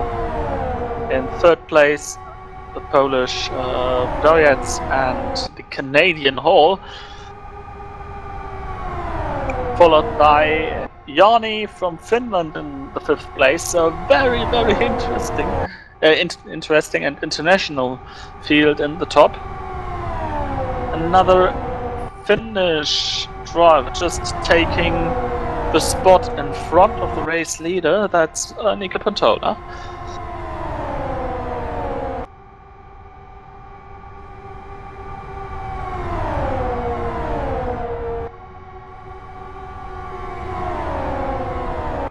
And in the top 7 positions, we have got drivers from different nations, and then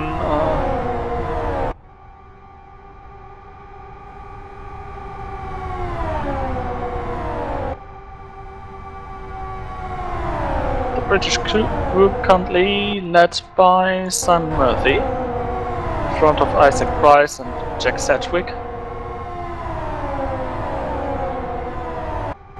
Well, sorry for Isaac calling him British. He's actually entered under the Welsh flag.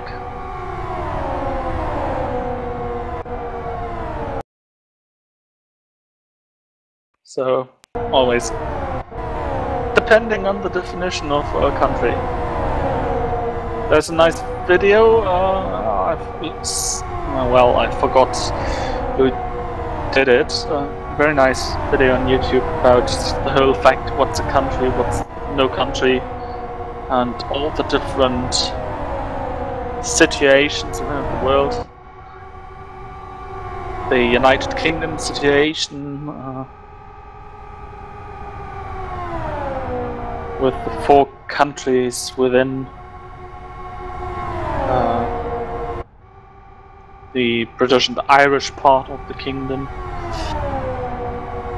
But also situations like Kosovo, Northern Cyprus,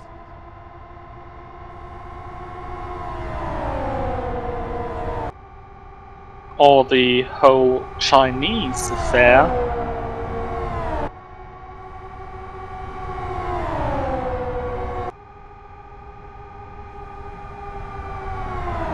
Stop and go penalty for Martin.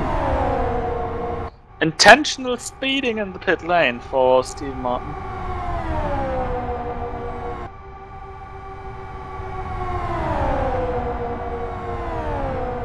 If anything at all. Very interesting penalty. There we have him, he is already down in the pit lane. We lost connection to Patrick Hall. Yes. So the Canadian's gone. Well, better we say his internet's gone. While Steve Martin is falling from the lead lap.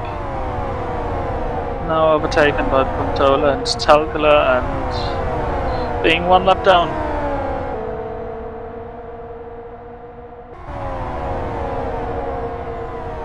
Drama's happening here, and we're not even halfway through.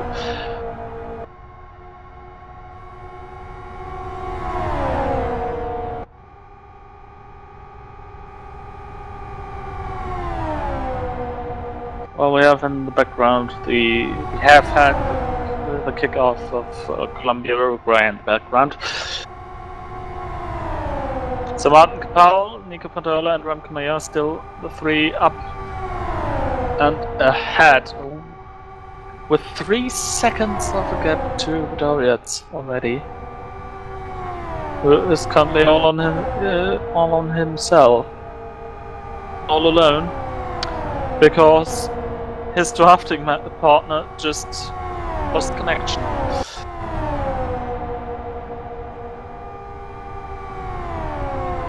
Hopefully his line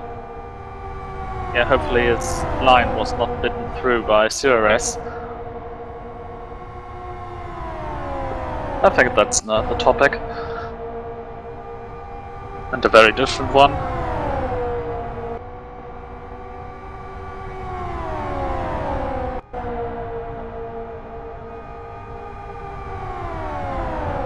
But just to point it out, it's no pre-deciding factor whatsoever for Doriath.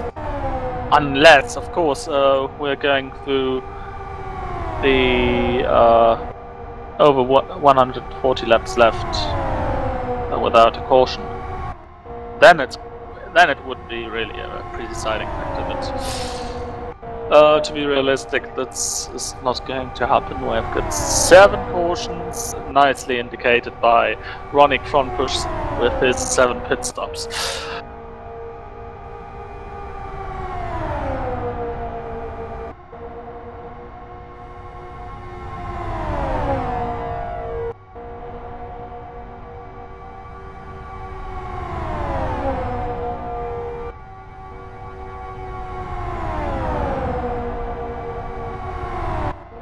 We just talked about the internationalness of this very race. Something which comes to strike my eyes is the fact that Pachali is currently the only one from Germany in this race. Well, not the only one from Germany, but the only German entrance. Well, in the past years we've had a couple of Germans always trying to make the race and making the race simply by the fact that LFS Kart was getting, well, the LFS Kart drivers were getting points from this race. However, since this is not the case this year, there is just a very low attendance from there. But again, very nice attendance overall, actually.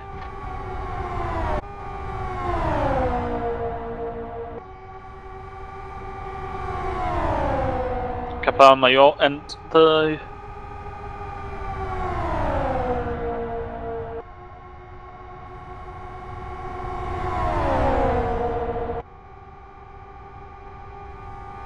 who used to do this race with My Little Pony liveries in the past years. I'm very sure. Can't recall it totally, but for this year, there's, well, Penske / Target / Shark livery.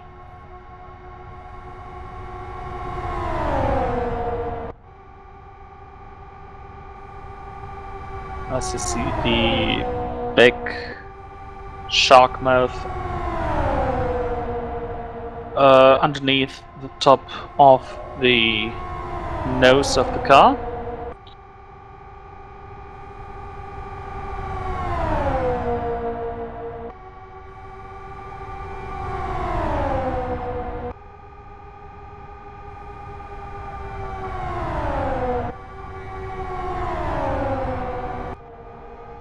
So it's finally back in a group, and in a group of 2 Iron Club cars.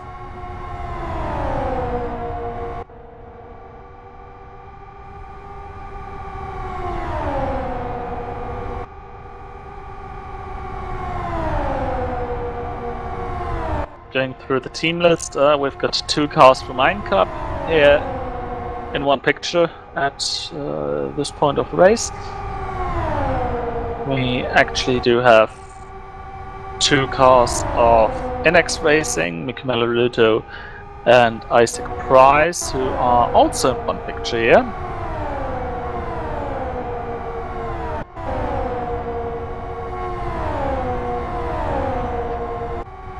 Another 2 cars are Velikov and Kronpush.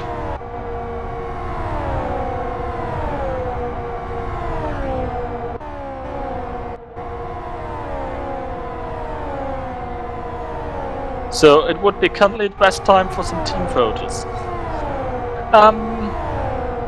But Race Green Autosports also has a 3rd driver.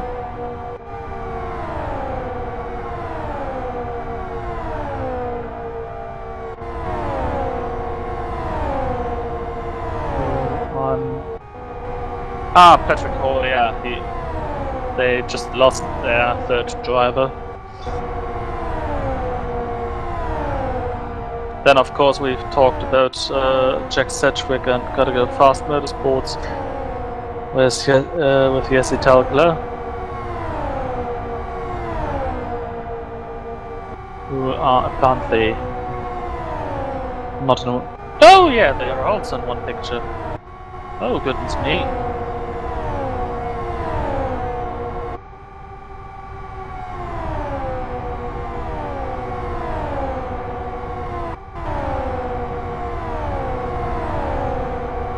Yeah, again, it's the perfect time for some snapshots and to have teammates on the same picture. Meanwhile, the field's stretching itself out a bit. People are in the rhythm, 20 cars are still running.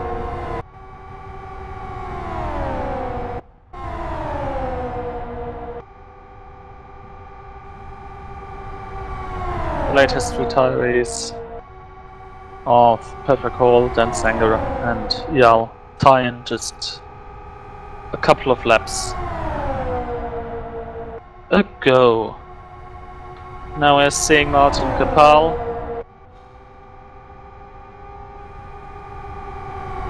who is now completing the first half of the race. It's been not too fast, to put it that way. I think it's been 2 hours now, just under 2 hours, for the whole procedure of course, with pace laps and the main event.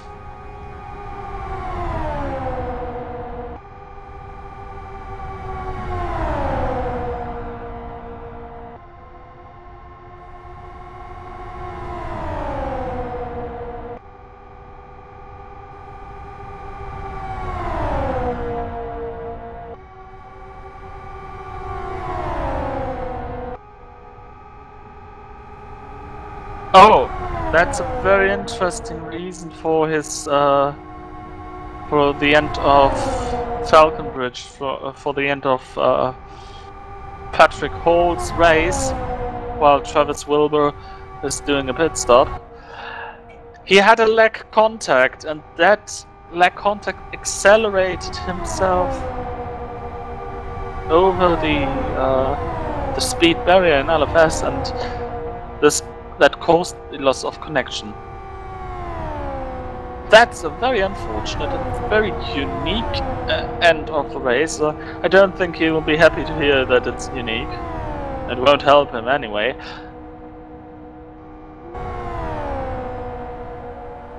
But yeah, that's a pity.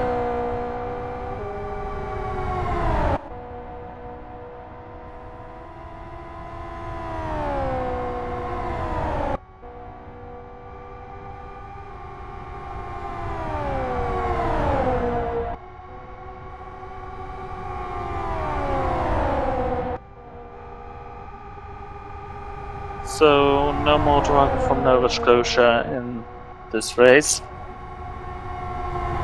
And Charles will directly in the mix with Remke Mayor and Martin Cabal.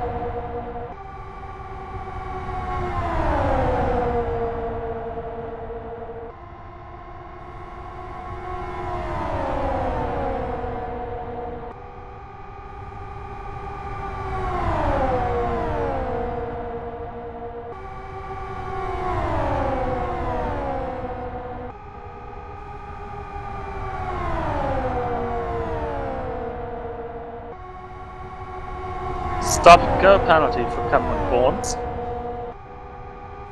for an avoidable contact with cars 37 and 67.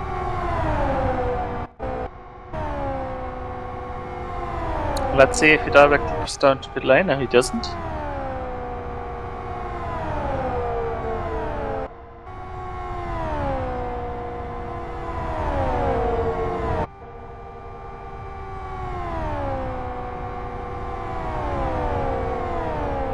So this penalty is going to throw him through the man from Ohio from his lead lap position.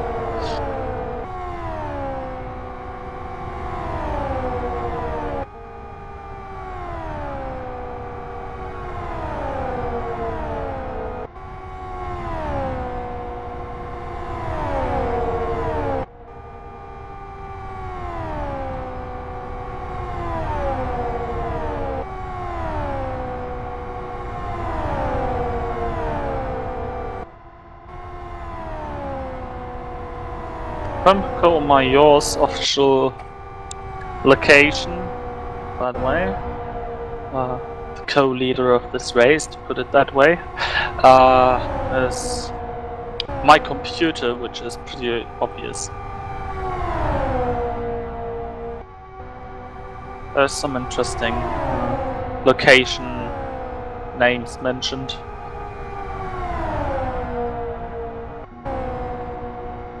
Nicola Mangani has no no location mentioned. Yes, has a location which I cannot pronounce. Jyväskylä, I think something like this.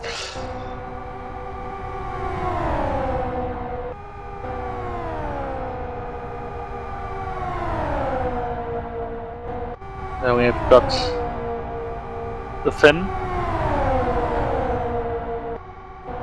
while Cameron Corns completed his penalty.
I think this second quarter of the race is going to be a lot faster than the first quarter. We've had some longer green flag runs, and we currently see how Cabal cars moving through the lap traffic.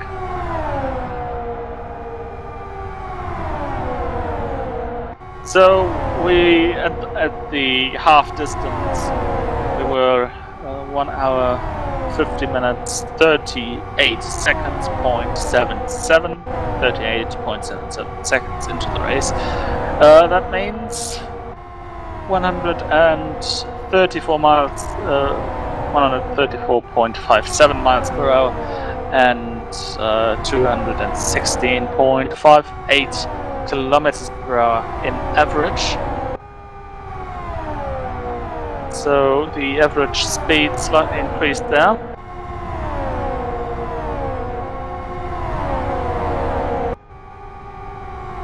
In comparison to the quarter distance speed.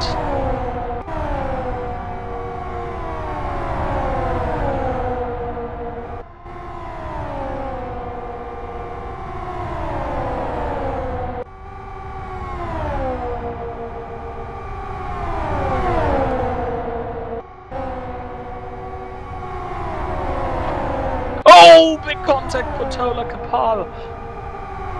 We were on the wrong car, sorry. There was a big contact. I'm really, it's really good to see that Kapal kept his car running straight. That could have ended in tears, not only for him, but also for everyone around them. As they are going through the traffic, there's Cameron Corns on the inside, and they are all lifting for him.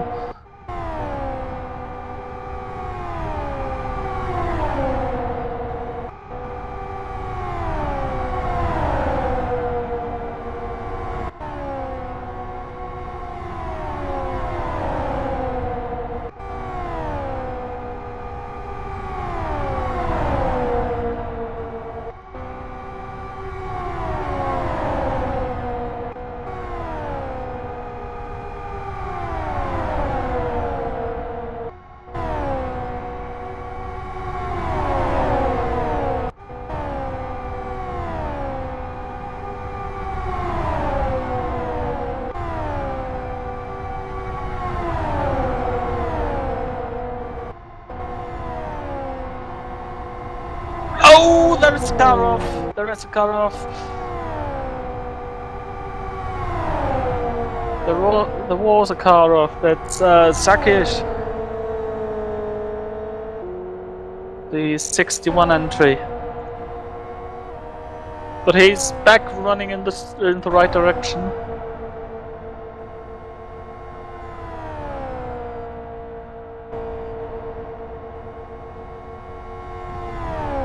Oh, Kapal spins from the lead. He's keeping it going into the right direction. No caution for this one. And suddenly Kapal spins. Unbelievable. He's now in second place. He's still in second place. And still quite some way in front of the Iron Club people. But he's now going to the pit lane with a nice drift. Repairing the damage, obviously. And Remco also in the pit lane. So these two are staying together. But it seems like it's going to be a green flags pit stop, and this might throw them massively. And so we've got an Iron Club lead.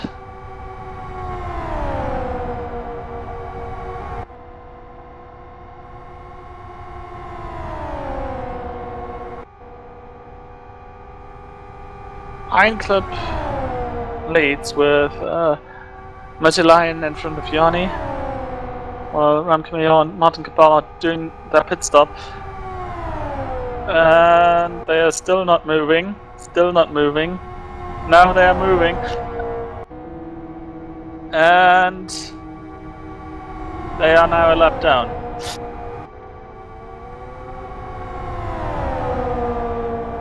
The only one who actually had a profit from it was Nico Pontola.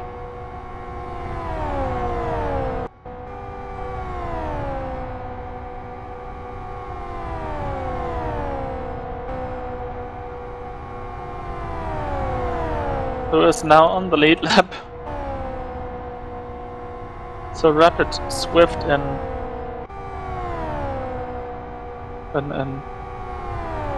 things happening. Car 37's last pit stop was in lap 26, and car 73's last pit stop was on lap 49, so it was for 87. 37, that's Jani. 73, that's Mattilainen, and 87, that's Pontola.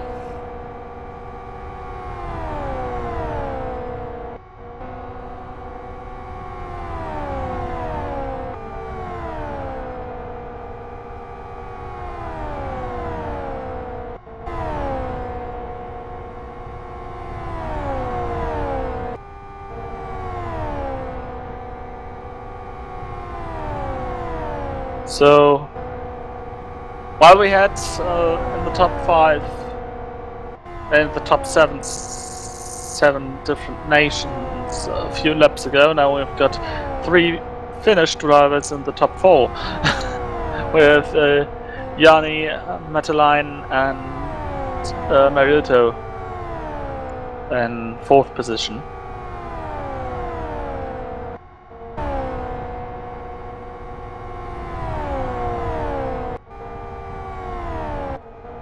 Now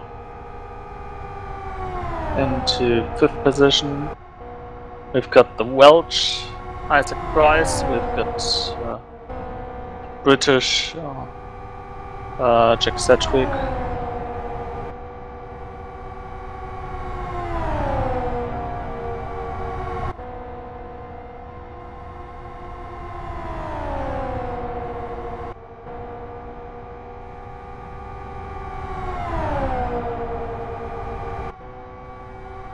and so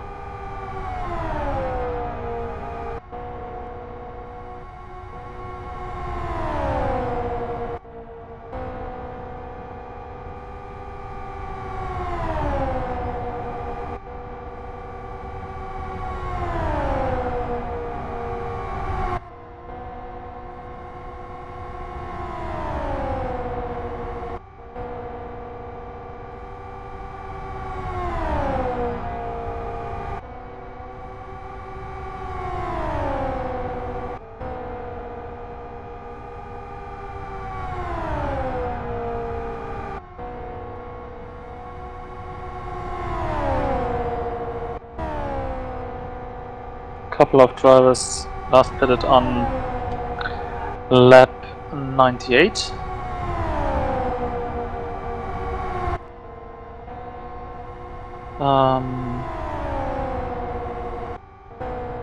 Telgler pitted on lap 111.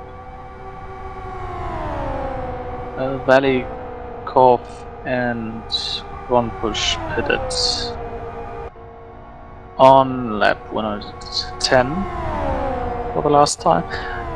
On lap 112, Cameron Corns and Stephen Martin did their last pit stop.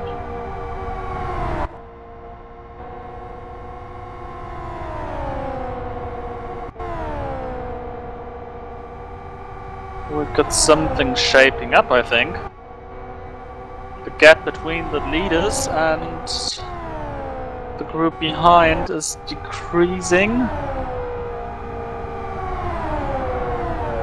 The NX cars of Mariotto and Price currently sandwiching Jack Sedgwick.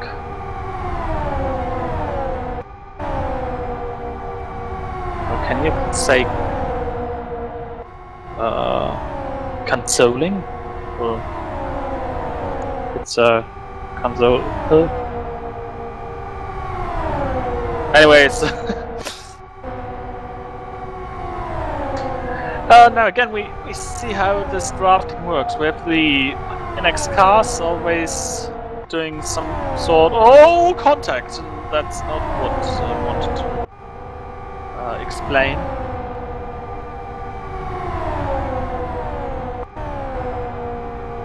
So in this three-way draft, the car in the middle actually stays in the very same...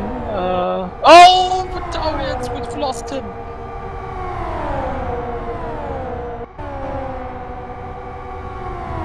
Victorians is gone. There goes another race leader. He's been in the 6th position before his timeout. And again, like earlier, or like we've seen it earlier, there's one car left all alone by the fact that his partner lost connection. And in this case, it's Stalkler, who's one lap down. So for whom this race isn't really going well at this time.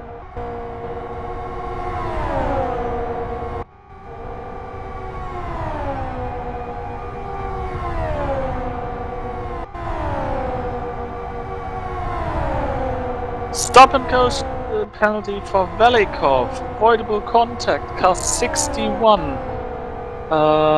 and car 7 obviously getting the penalty. Car 61 and car 73 also were involved.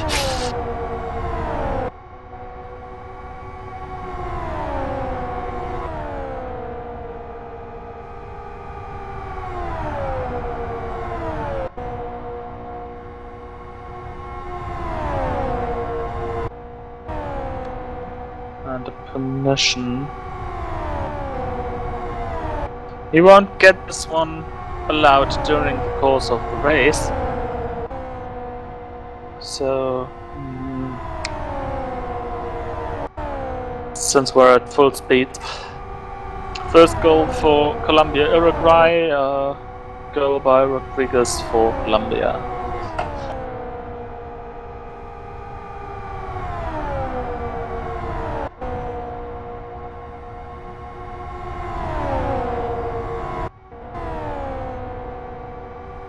So Velikov still laps around this track, waiting for an answer. Probably won't get one.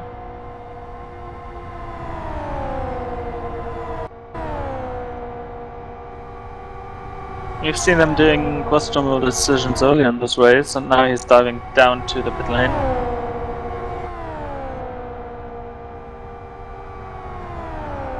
Braking for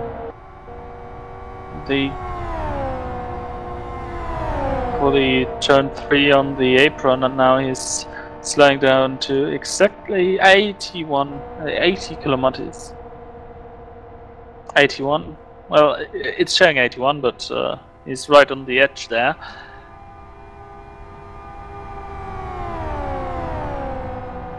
He's one of the drivers who's not using the pit lane speed limiter. Well, essentially no one is here really. You're trying to set first gear to exactly that pace that you're allowed to run before. Oh, we've got a pit stop for the lead car.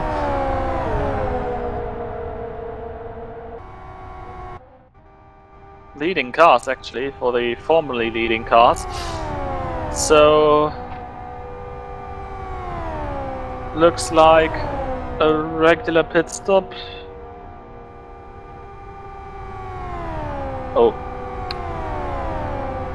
I fear 73 was still standing there. That Martilainen either switched on repair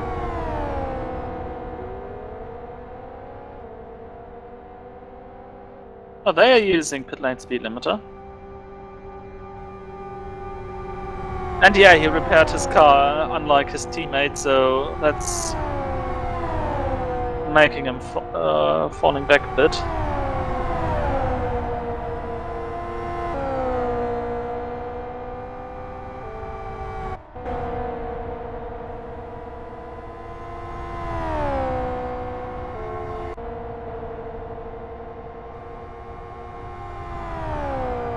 So Isaac Price, Sedgwick and Mary Lou to the leading group.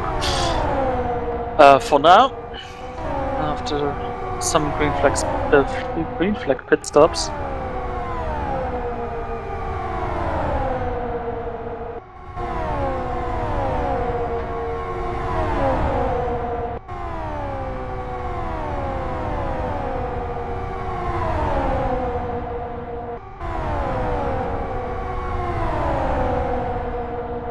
And some random facts as we're racing this one. Someone we might know from LFS a few years back, Katzberg, finished his race in the Blancpain Endurance Series in Paul Ricard in 6th place overall in his number 12 car, in his number 12 Z4. Last week he had some troubles at the Nürburgring for the 24-hour race, where sadly both Mark VDS cars had to give up the race. This time, 3-hour race in Paul Ricard, finishing 6th overall, as I said, and 1st in Pro-Am. So congratulations to Nick Katzberg.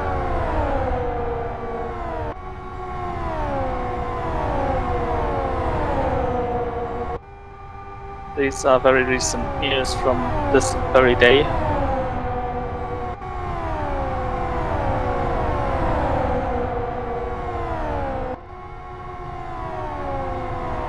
We've seen very... Oh, Mariluto and Price crash! Mariluto spinning off track. He's staying green, but this can't stay green, this can't stay green. He's wrong way in the oval. He's spinning himself round. Ooh. Simply a bad contact, and we stay green. This is really a surprise to me. Mariluto directly diving down to pit lane. This was much worse of a thing happening here than it happened to Martin Kapal, and Mariluto spinning it on the pit lane entry. Oh dear, everything works well for him now.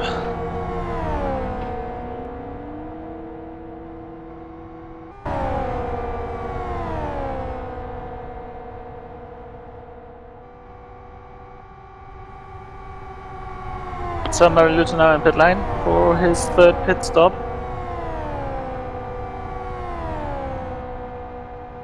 Where's Isaac Price going? He is still together with Jack Sedgwick, so I don't see him sacrificing his position. Oh no, he's not with Jack Sedgwick, he's all alone up in front. Jack Sedgwick is a few meters behind.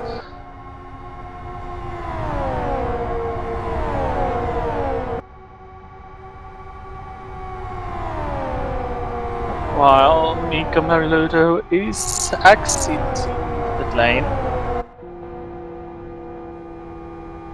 It's not the first time in an F8 that Inex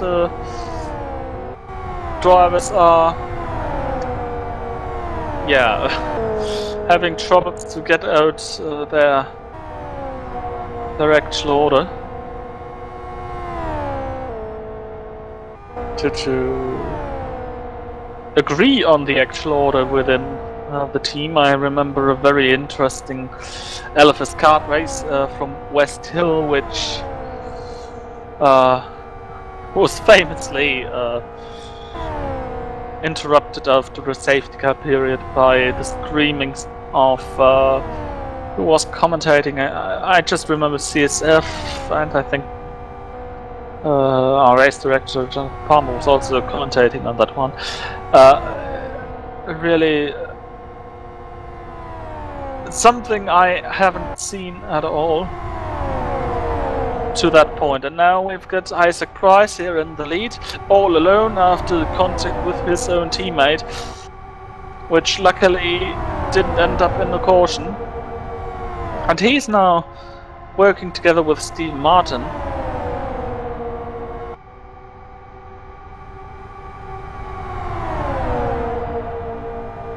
and whose teammate is currently in 4th position, Ian Harmon, just showing, looking at him here, and the car right behind him, showing him now here, and the car right behind him, that's Nico Pontola, who's already up to 5th position.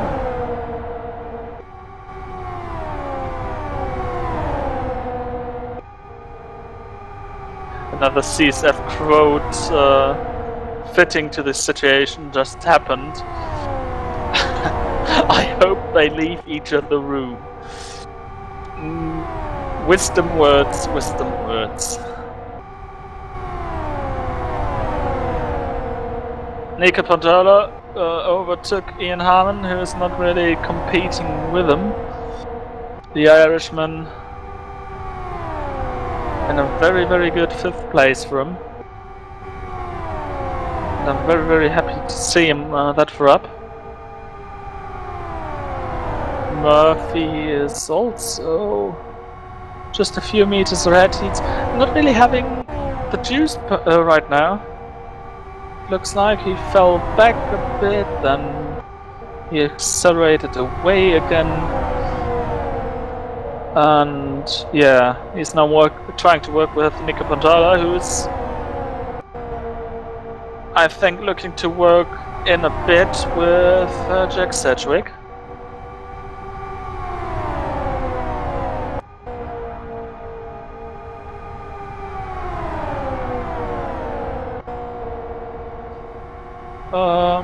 As they now drop this something awful car.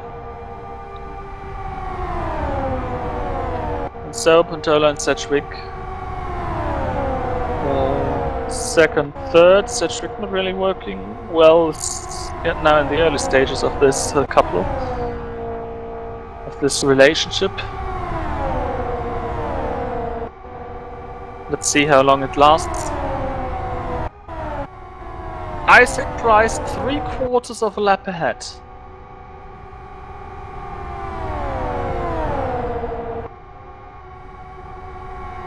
Getting a bit of help by Sakic. Right now. Oh, Sakic, what's happening?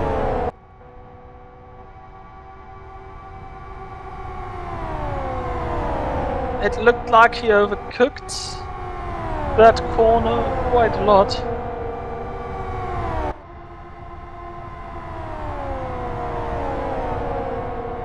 And so Isaac Price is again all by himself, all in this air and in this plain, uncut air, with 84 laps to go.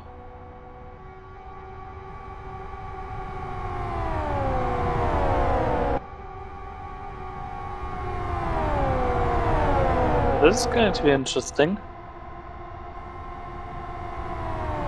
We are on a very, very nice green flag period. Now imagine this green flag period to last to the end of the race.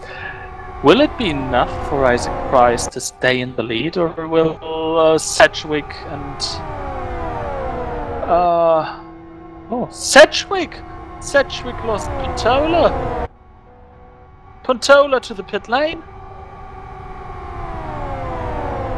Pontola in the pit lane for a pit stop.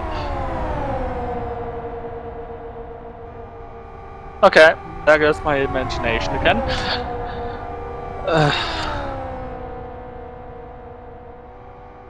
To be honest, I would have thought that the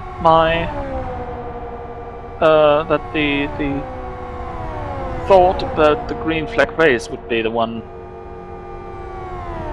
killing everything, but it seems like the imagination of Pontola and Sedgwick drafting with each other is killing itself. So a very, very short relationship of those two.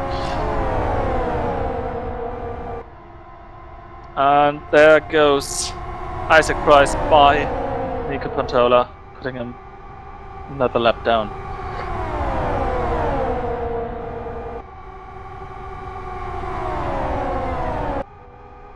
just to return to my thought. Well, if can Isaac stay ahead? I would say yes, because 22 seconds is separating Isaac and Sedgwick. Isaac and Jack. Or Price and Sedgwick, for those who like that more. While the admin team is now getting another help by Corollis Montigitis, the one who likes when I pronounce his name in a stream.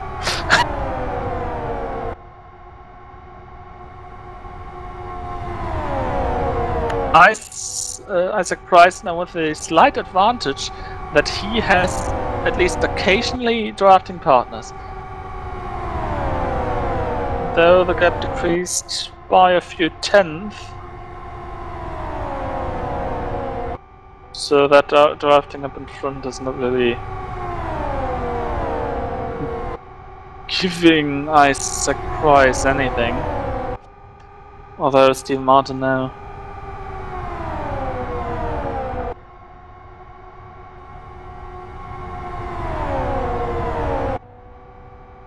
And now looking at the standings as they are running, we've got the top 5 on the lead lap, and the 5th car, that's Mangani, the Italian who had a very quiet race. But the same actually counts for Armin, who is in 4th position. A quiet race is sometimes a good race here in the Oval. That means that you're not collected by anything or anyone.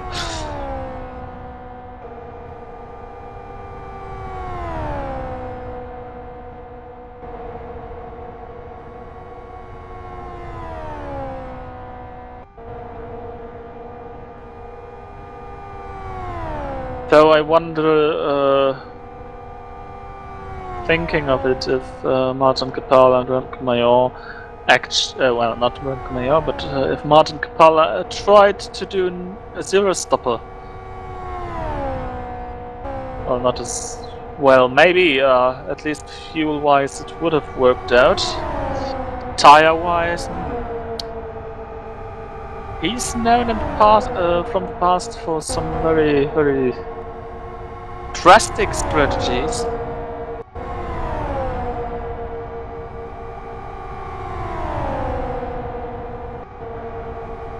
But he's now down in 9th position.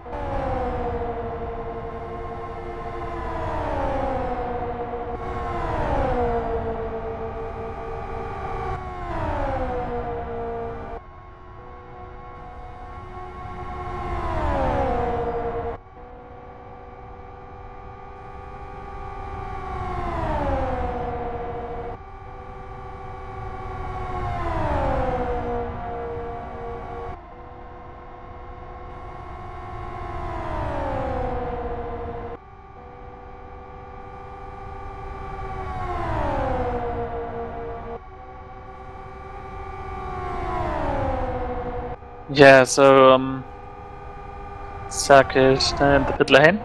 It's a bit like an endurance race at the moment.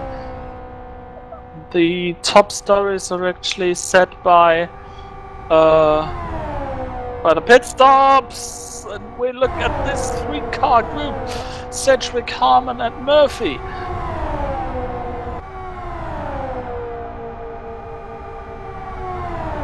Now let's see if they can work together.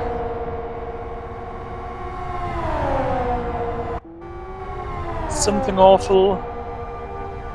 Gotta go fast, Motorsports and Team Laptop Shop. Ooh. Murphy in the Marlboro-ish livery, and now Harmon lost speed. He had to lift after dropping a wheel onto the apron.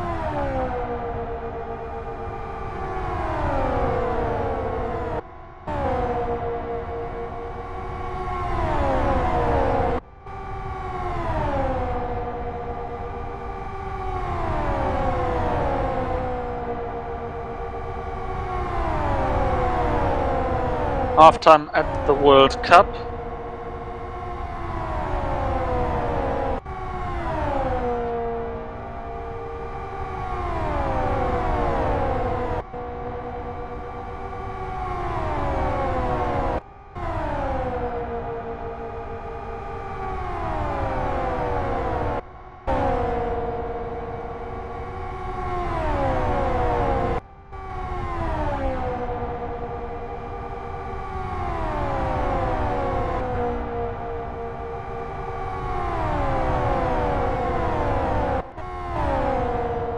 So there is again a couple of Isaac Price and Steve Martin.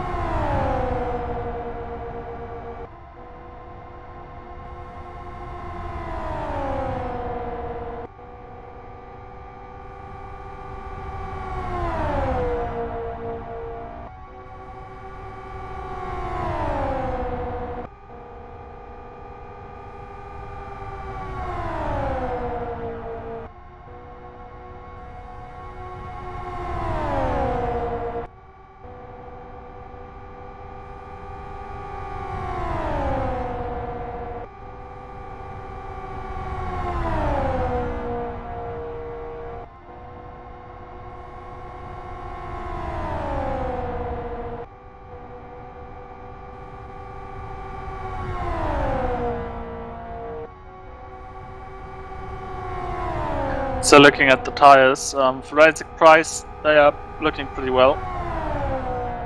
Same for Jack Sedgwick. These tires should last all the race, I would say, with 70 laps to go.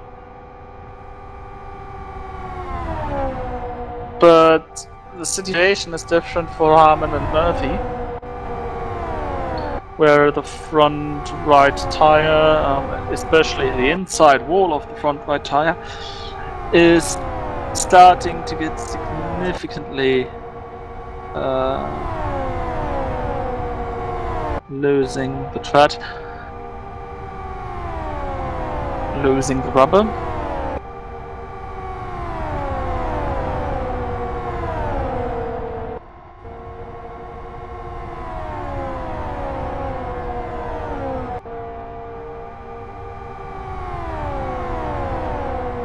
And the coldest tires in the field, who would be surprised, are those of Stuart Baker.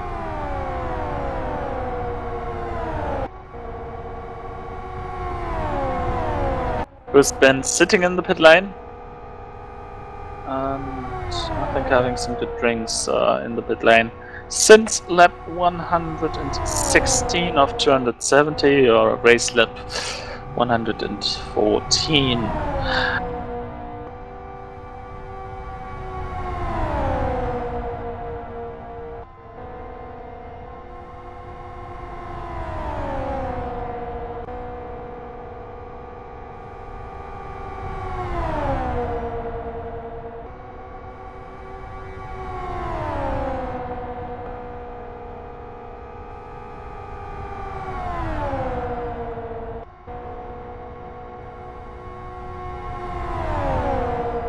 Yes, a Talcala to pit lane.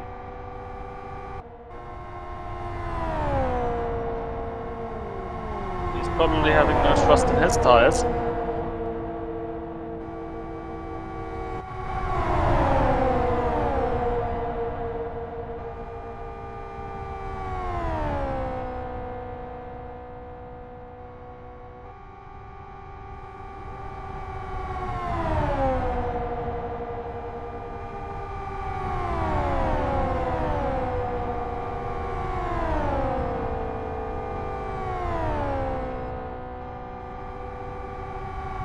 He did his third pit stop of the race. Most pit stops, who would have wondered? Still held by Ronnie Crompush. 7 pit stops over the course of this race. I think all during a safety car, as we see that. Yeah, we had 7 safety car laps and. Not 7 safety car laps, but 7 safety car interventions, and he did 7 pit stops.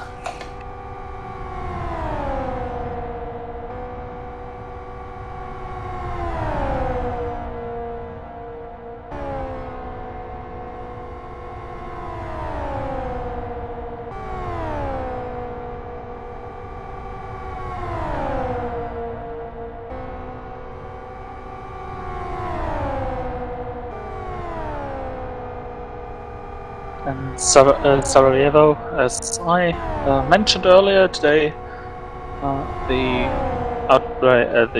course, if you want to call it that way, of the First World War was remembered.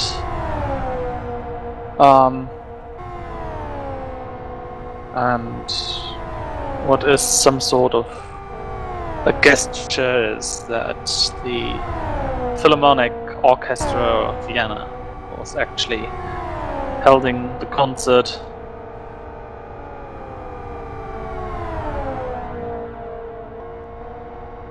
Next car down to the pit lane. That's Mangani, the Italian,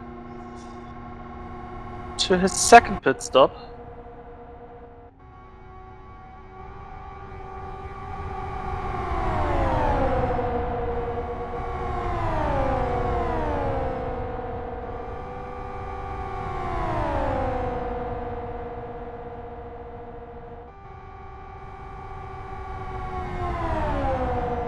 As we've got a great group of cars driving with each other.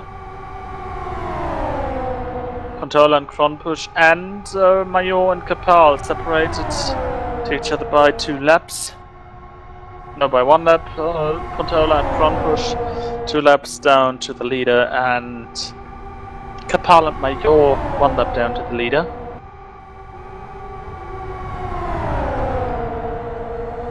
While they are passing Mangani, who's exiting the pit lane, rejoining in 14th position.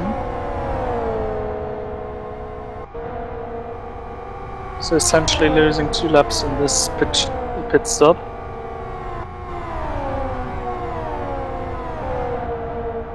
Well, we have these 4 cars.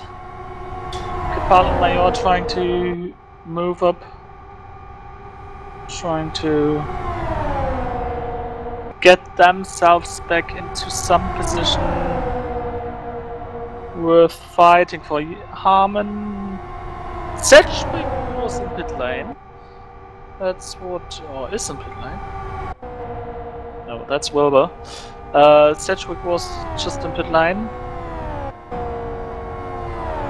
And Isaac Price coming to the pit lane.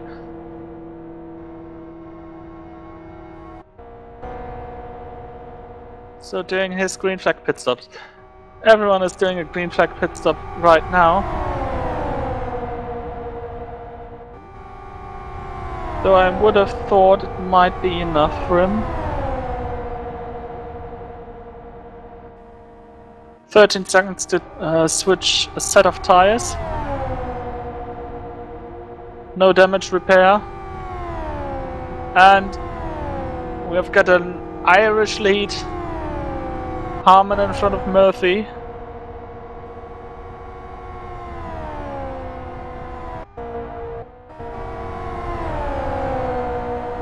Third position it looks like. But he'll soon be caught up by Kapal and Kronpush.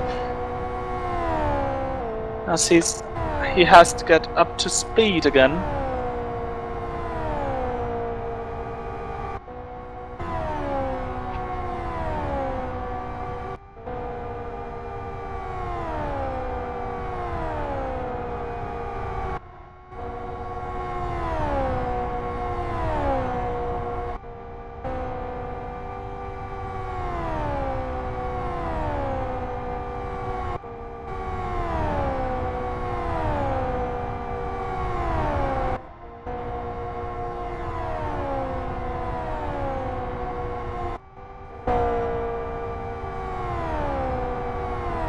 So Isaac Price in third position. He's not caught by Martin Kapal, but he soon will, as Kapal, Pantola and Remco Major are working together.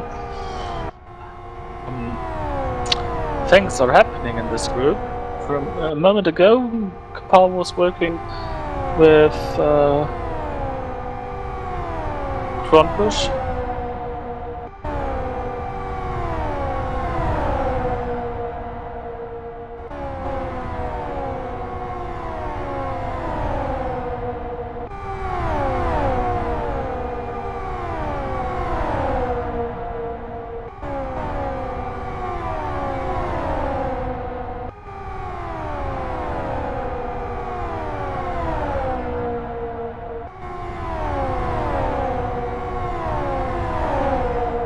Isaac Price still a lap ahead of Sedgwick.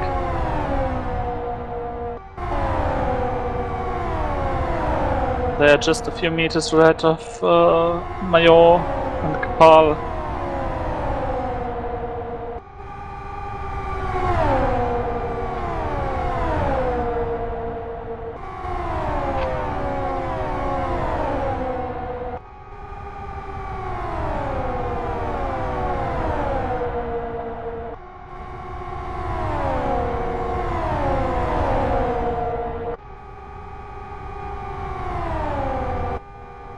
"55 laps to go for the leader."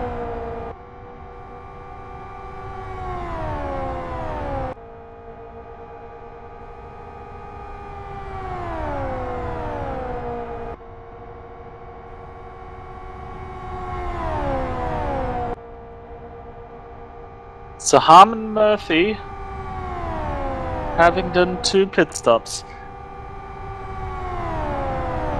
The last pit stops respectively for 68 has been on lap 98.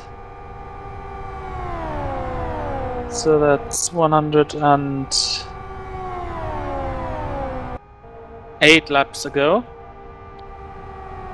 Same for Simon Murphy.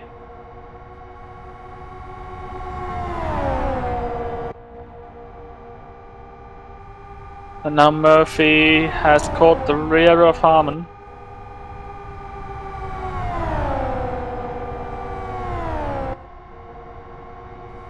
And setting up a British and Irish slingshot model.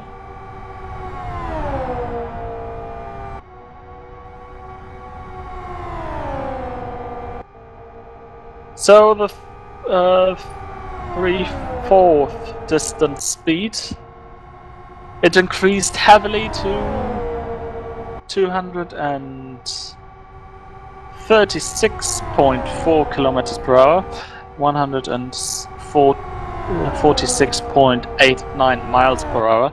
We're into the race for 2 hours, 32 minutes and 3 seconds, 3.23 seconds at the quarter distance.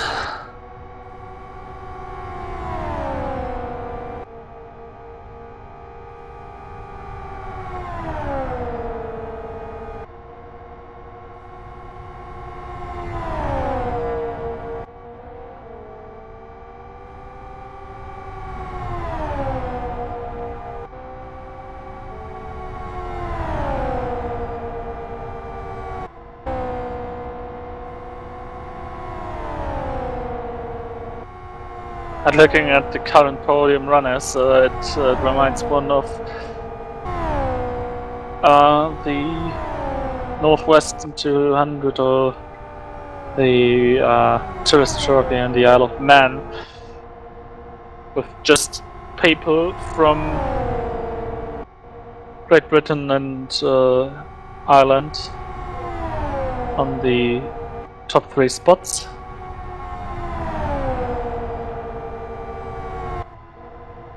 Would be curious for Simon Murphy's location.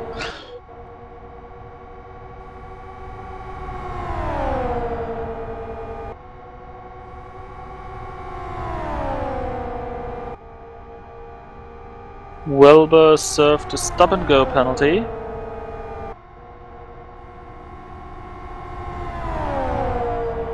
He is in 19th position and the very last runner.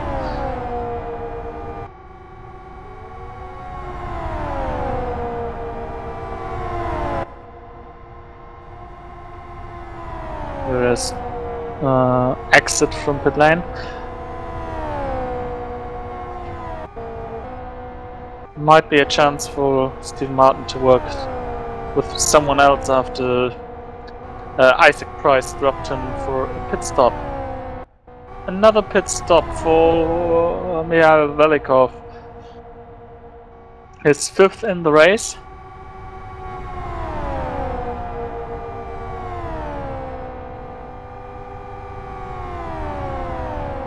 And another pit stop also for Sharkish in the direct position behind with his personal 4th pit stop.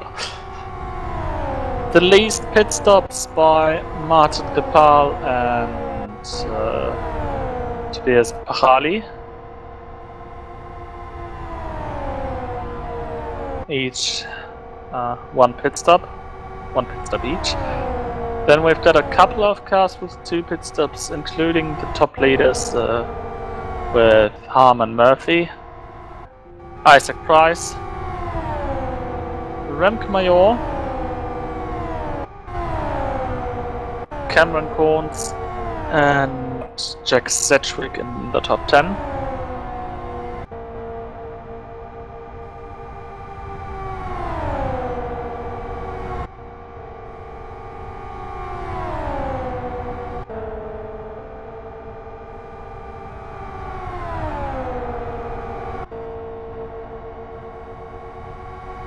The gap between the lead group and Isaac Price decreases now to 11 seconds, while Ronnie Kronpusch is getting a drive-through penalty for an avoidable incident.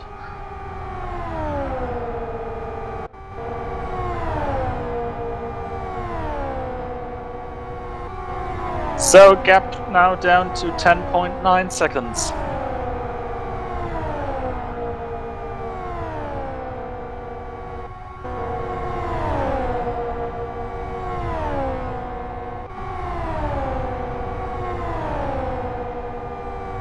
Stays 10.9.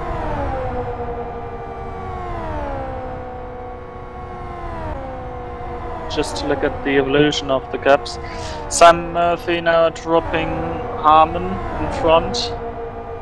Well, nearly dropping Harman now with a slight mistake by the British with a touch with the outside wall, losing about 0.2 of a second. Not only to Harman but also to Price, who's now 10.59 seconds behind. So the gap is decreasing in quite a high degree. 10.6.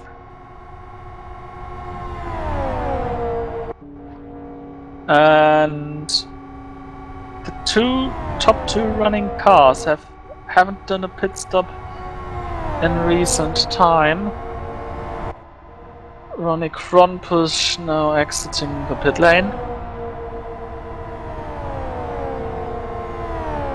It's already 1 hour 23 minutes or 25 minutes since their last pit stop. But on the other end, 40 laps are left.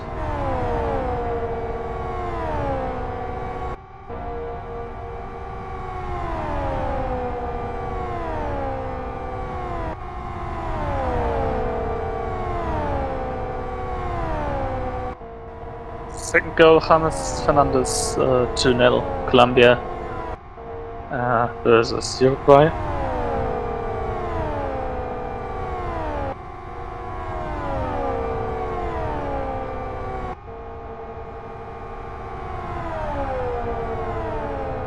The winner of this match will face Brazil, and the winner of this race will face some, well, I guess the pride behind this. Pachali to the pit lane, second pit stop, second green flag pit stop. He's one of the guys I said earlier who had a quiet race, but both his pit stops had to be green flag pit stops. That's where he lost his time, falling that down to 15th overall. And we just lost our safety car for a timeout.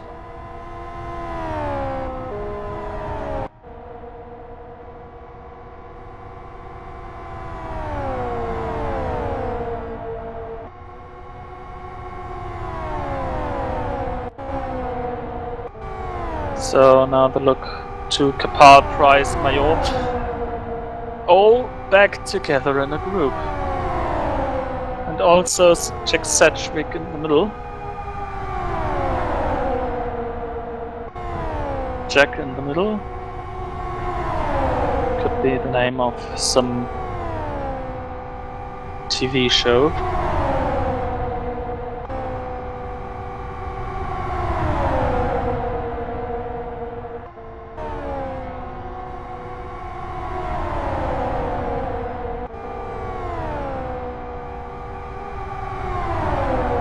.3 seconds the gap between these 4 cars and the leading 2.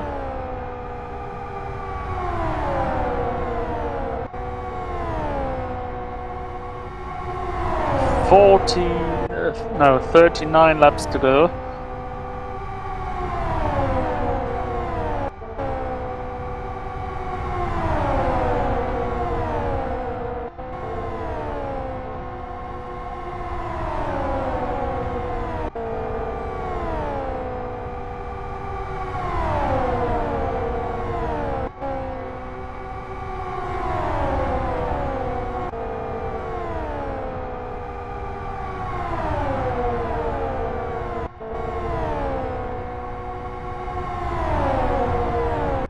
So they dropped Jack Sedgwick, and now Isaac Price is staying right behind Remco and Kapal, who are still in one TeamSpeak channel together.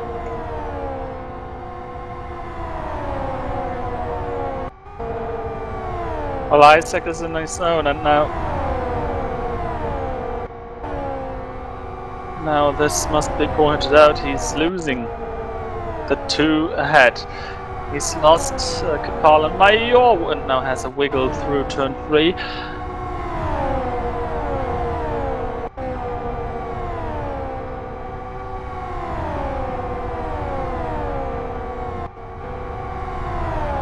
And Kapal and Major are flying.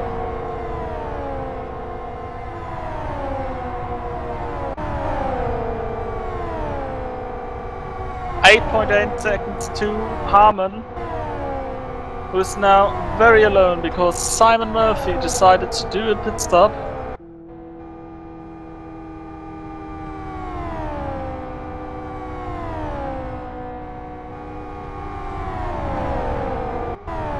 And now yellow flag somewhere. Oh, for the exiting car? No. Well, after such a long green flag run, any yellow flag message makes one very nervous. So here he comes out of the pit lane right in front of Major and Kapal, who are catching Harmon rapidly. 8.4.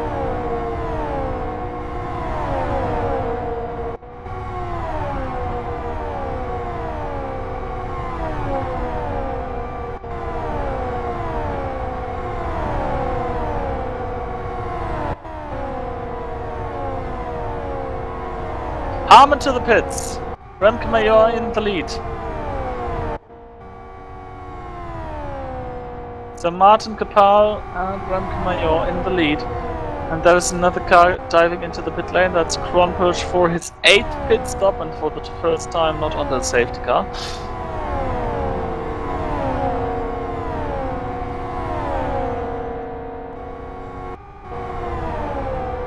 So the times are a-changing, to quote that famous Bob Dylan song. Though not in that drastic way.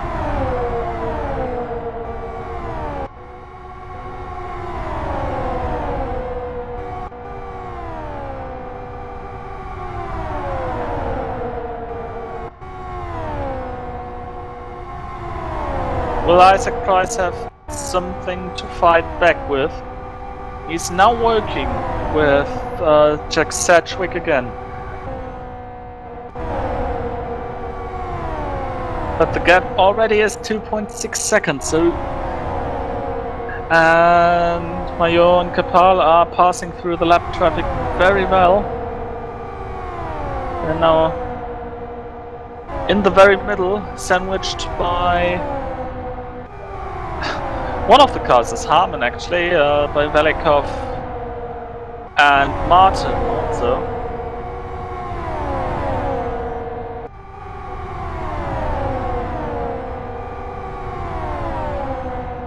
So Harmon and Martin are back to back actually in the position list.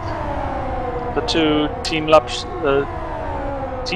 shop cars in 6th and 7th.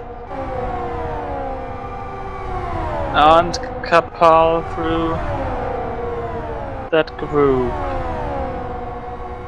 Not completely, there's still Team 1.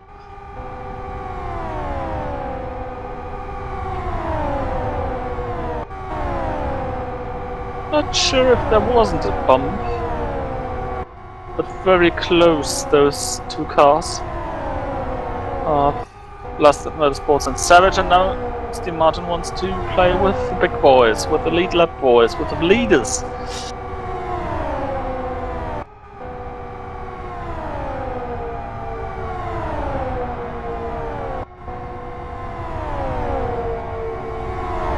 "30 laps to go.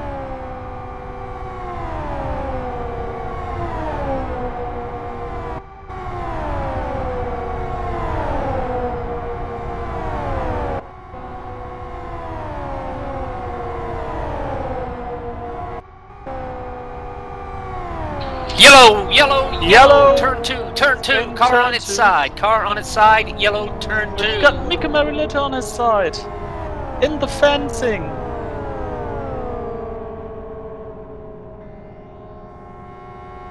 That's the 8th caution of the day, and now where does everyone else end up to be? Because there were many lapped cars. And that's a very unique parking spot for Mariluto.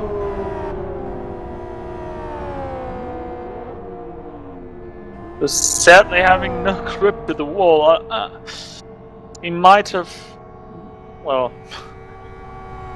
What do you do in such a situation?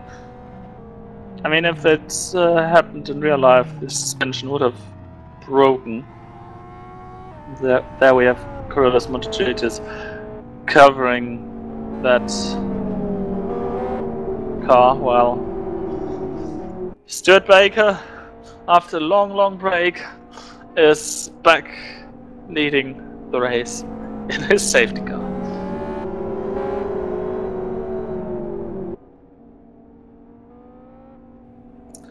So between Mayor, who's coming not to pit lane, he nearly got me with that.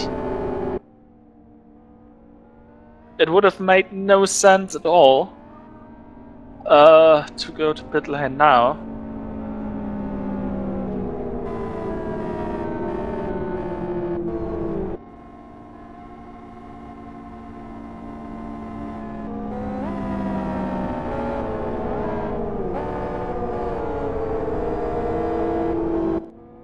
There are actually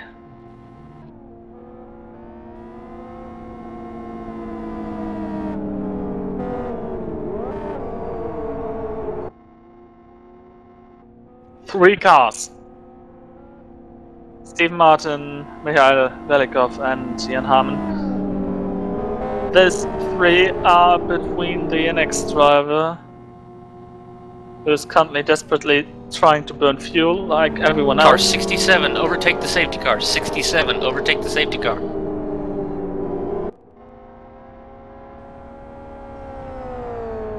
Steve Martin was lucky, he was between the safety car and the leader.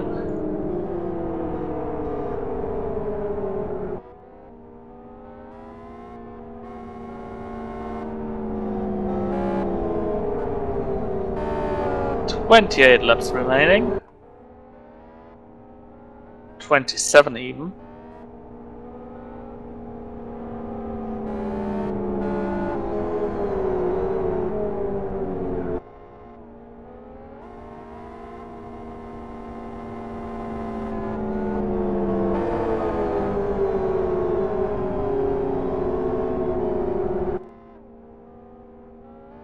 And all the cars are burning fuel.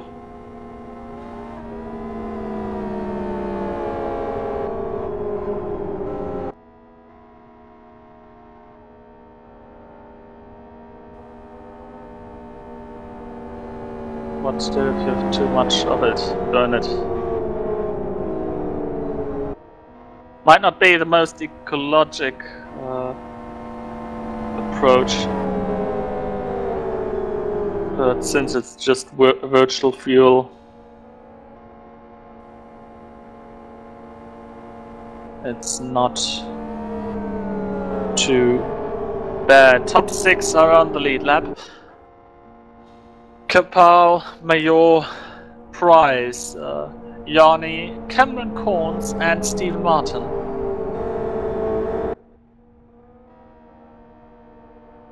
While cars are coming to pit lane. These cars are led by Isaac Price, getting some fresh rubber for the finale. He's not going to lose anything by doing this pit stop. And Stephen Martin and Cameron Corns are also in the pits, maybe with the same thought. Might not be on that very high competitive side, but for their respective positions.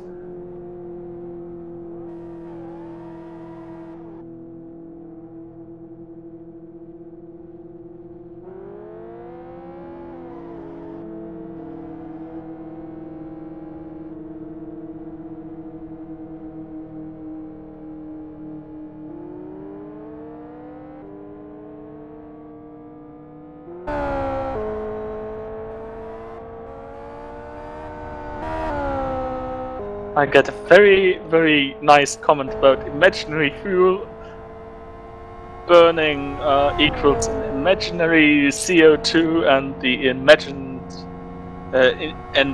imaginary global warming. So yeah.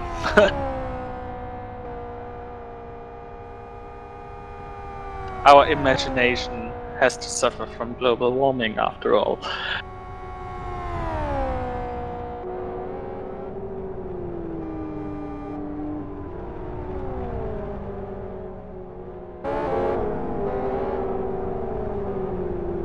It's still yellow.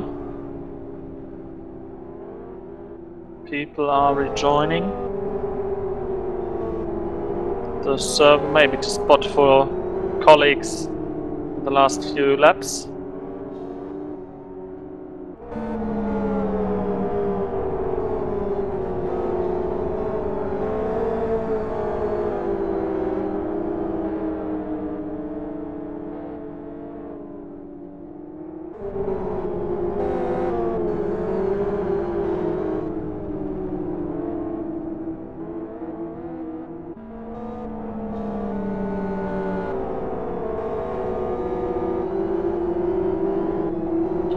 Reminder to all cars. 1 to green. As we get closer to the end of the race, lap cars have the ability to yield and allow the lapped cars to overtake. Green flag next lap. If we have a race start with 10 or less laps to go, all lapped cars will be filtered behind all lead lap cars.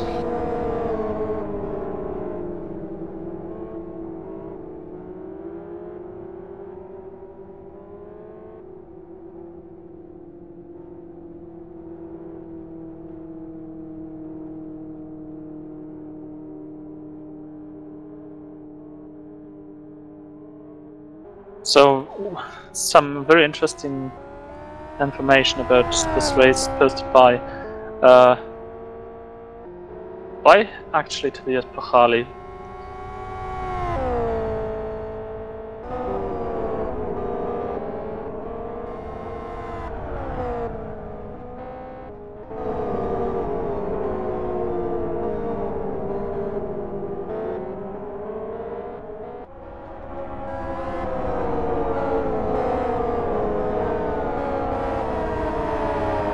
Green, green, green.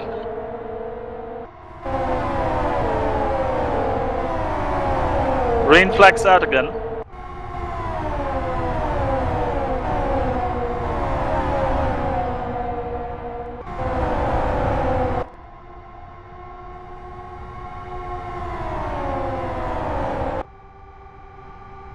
Crown Major ahead.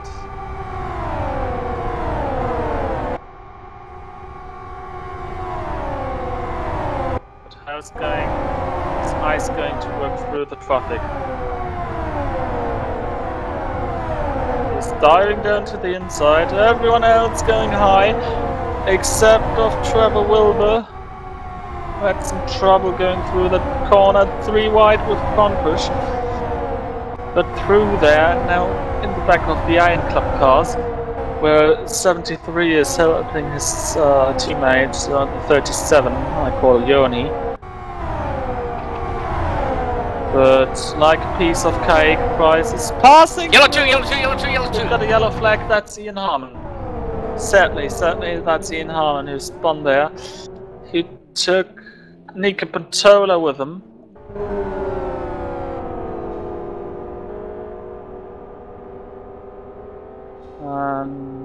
Cameron Corns wants to say something. Position check. He wants a position check. Pantola going to the pit lane. This car doesn't seem too damaged though.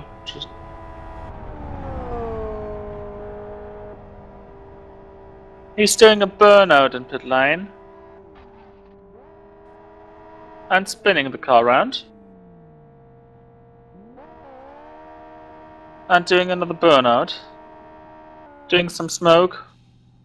Going to pit lane and retiring the race. Okay. In a very, very stylish... I'm the wrong person to judge on that bit. But on a very interesting way. There are another few position checks and we're now down to 20 laps to go. This race is coming to an end. 9th caution of the day. Is Major bump drafting with the pace car?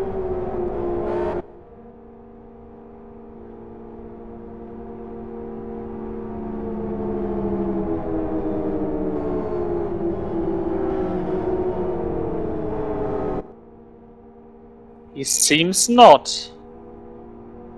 He's just holding some very, very tiny gap. That's interesting.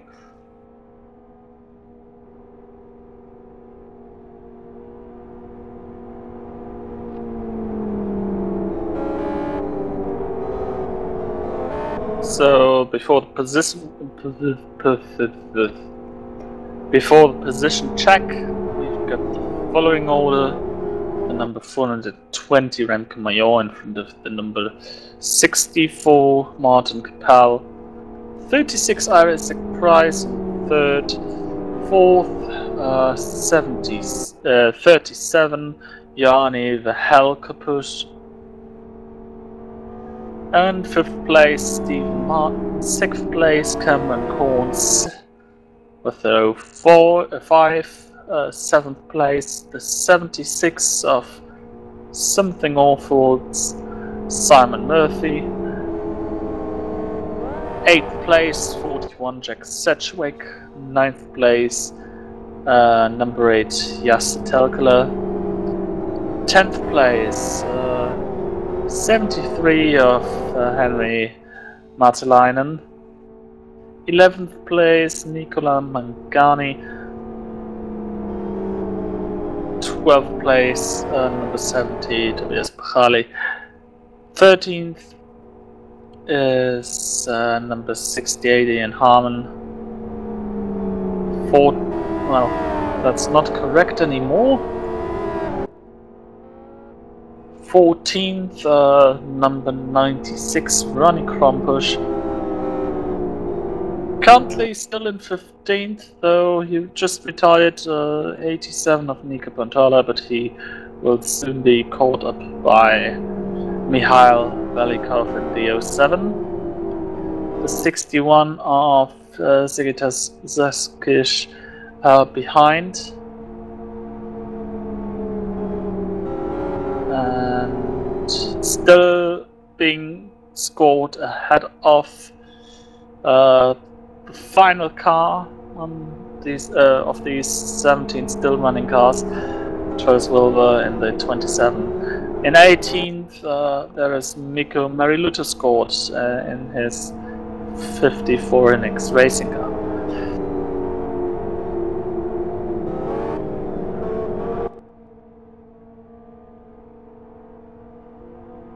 While the position check is still underway. Speaking of teams, we've got still 2 cars of Gotta Go Fast Motorsports in the race, also 2 Race Green Autosports cars. And of course 2 Team Laptop Shop cars. We've got 1 Worldwide Racing, 2 Iron Clubs, sorry, 1 Inex Racing, 1 Savage Sim Sports, 1 Last Lap Motorsports entry. We've got 1 entry from Cactus Sim Racing Team. And of course, Cola Moonstruck Rhinos or Absolute Beginners. It's right from that community. For Tobias Pachali. Travis Wilbur racing for Twisted Fang Racing. Simon Murphy in the Something Awful livery. So these are the running teams.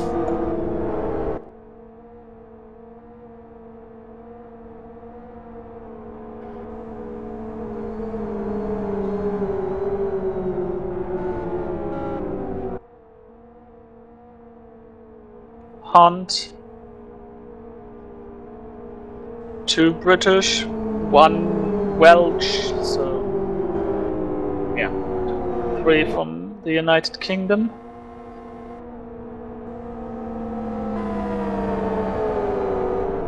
We've got 2 Americans left with Cameron Corns and Travis Wilbur.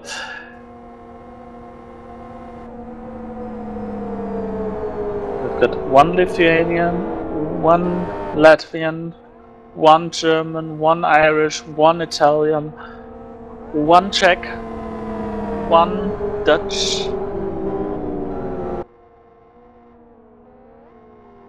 Green flag next lap. There will be 15 laps remaining at the restart. 15 to go at the green. 15 laps to go at the green flag. And the order is as follows. We've got Isaac Price directly in the hunt of the 2 leaders. Directly, we've got the top 6 actually.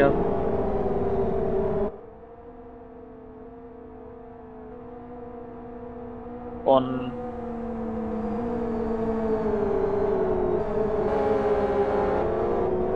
right behind each other, though they were ordered to be right behind each other. So the lap cars were filtered back at this point. Remco Major, the master of ceremony for this restart, probably in good talk with his TeamSpeak mate. Green. Those 2 are actually getting a very early, very good restart, and now green flag is out, so the drafting can start. And very good restart. Isaac Price with no chance whatsoever to stay behind.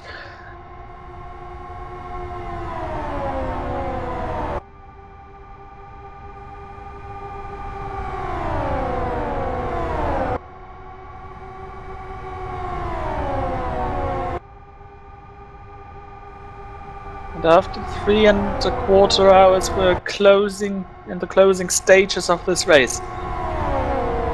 This might be over in the next 10 minutes, if it stays green. Isaac Price seems to be out of it.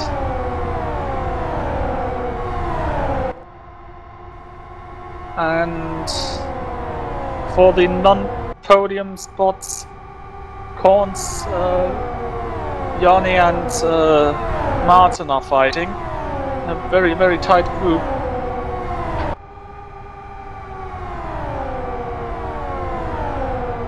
from experience, I expect moves to be done in either the penultimate or in the final lap between Kapal and Major. Probably there's going to be a photo finish of some sort. A very nice restart. We seem to be very well sorted. And this 3-car group of Korns, Yanni and Martin is actually catching the sole Isaac Prize.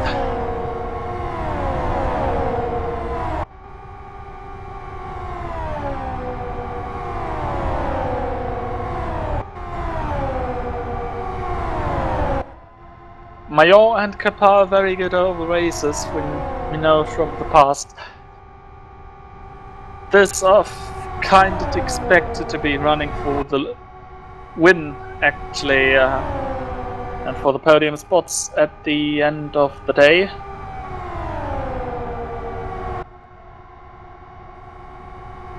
But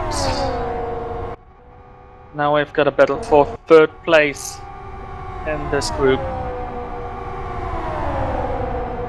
Let's see if any pre-deciding moves are done here. Any contact with anything could kill everything. Well, not everything, but at least the chances. And now Martin and Price, who know each other from earlier in this race, are at the front of the group. But it doesn't look like they are dropping. 10 laps to go. 10. 10 to go. 4 cars for 3rd. We stay on this. There might be any predecision in the next couple of laps. Well, the top 2 are probably, not probably, they are going to stay the way they are until very final 2 laps. Everything else would be just suboptimal, to use that German term.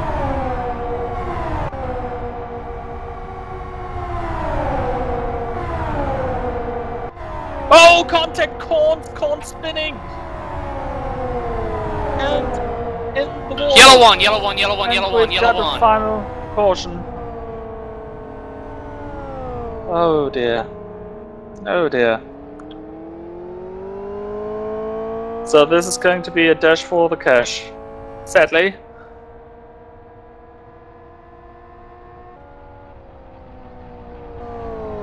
That's one final chance for Isaac Price.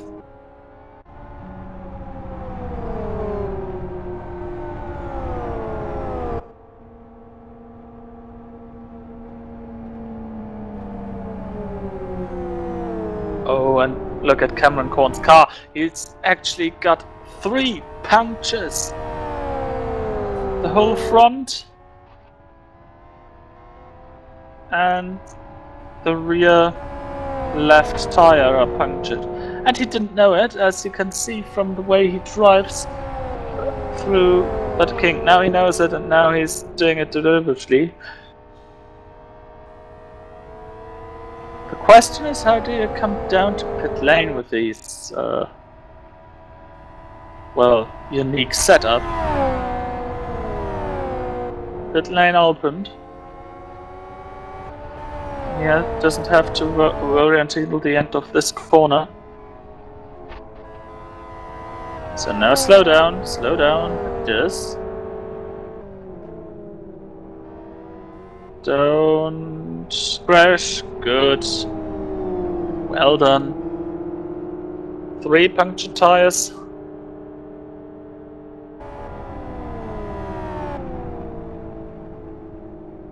Which shows a very aggressive strategy. Now I wonder, were the tires the cause of the spin, or was the spin the cause of the tires to pop?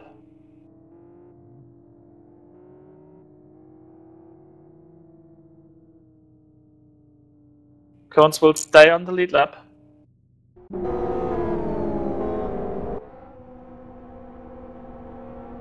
And since the cars are filtered, he's going to have another shot at it.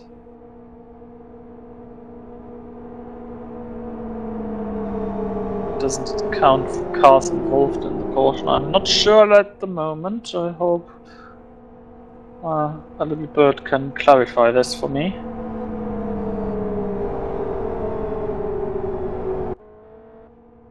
Waiting for an official statement. 2 to go, then we go green for the final time. That's for sure.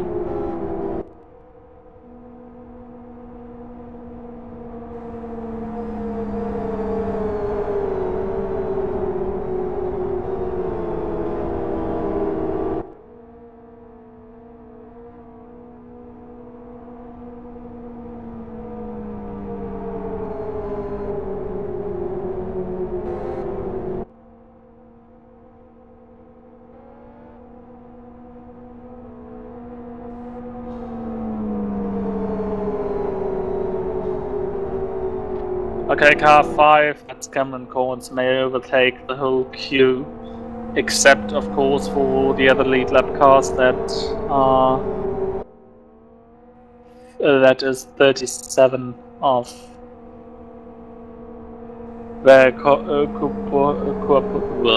Yanni. There was a reason why I decided earlier in the race to simply call him Yanni.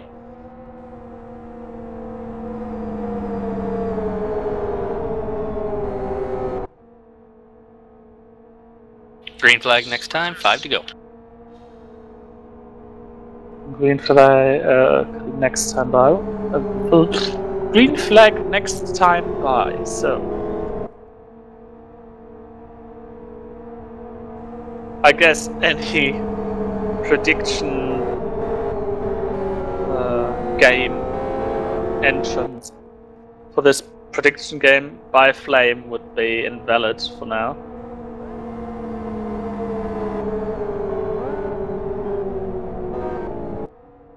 I'd like to see the results after all.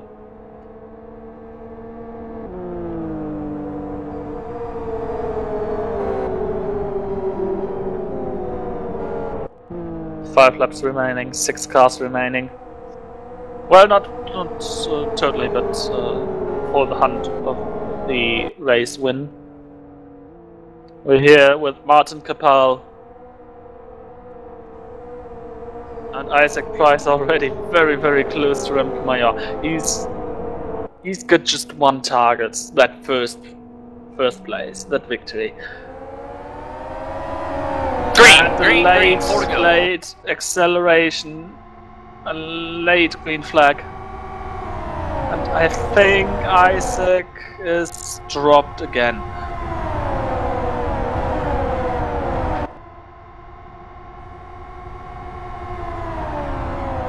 Filtering out well, sorting themselves out well. And Isaac is dropped.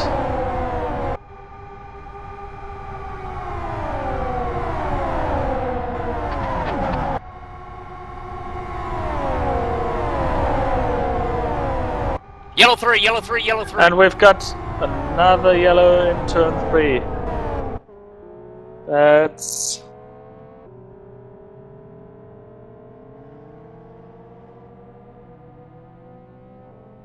a car upside down, and that's the race.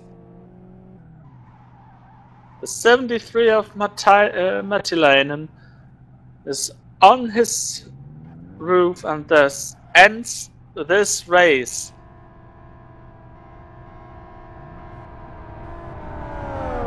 We will definitely see one more position check to see if it was Remco Mayer or Martin Kapal in the lead.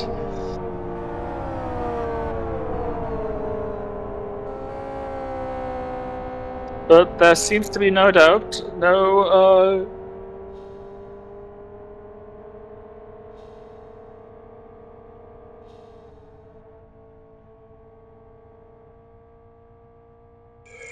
Yeah, no dispute or anything. Telcler demands an position check.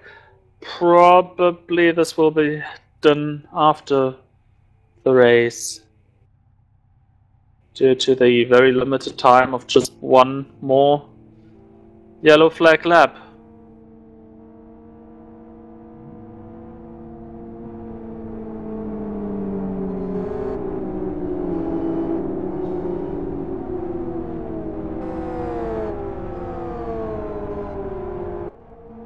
Remke Major on his way to the very final lap of this Kyoto 500 race. 1 to go. 5 and yellows shown. 5 white and yellows shown.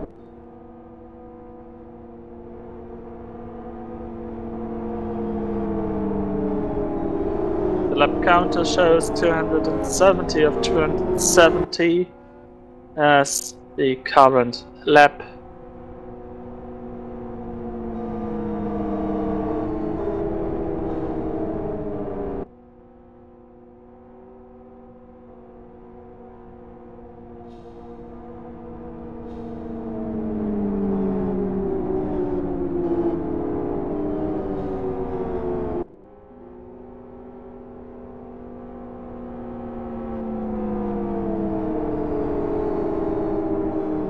Just the final information. What is Martin Kapal doing?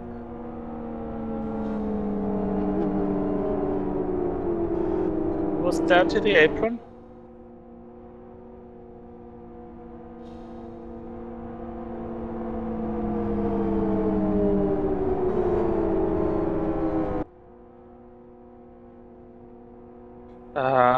Very interesting scenes here at the end, but Remke Major now crossing the start-finish line, winning the 2014 edition of the Kyoto Checkered flag. 500. All cars return to pit lane. Race winner may return to start-finish line for celebrations. 25.66. Be ready for post-race interview.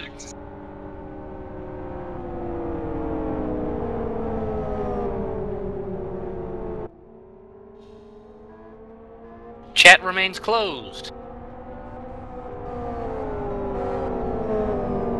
So, Remke Major now returning to start-finish for some celebrations.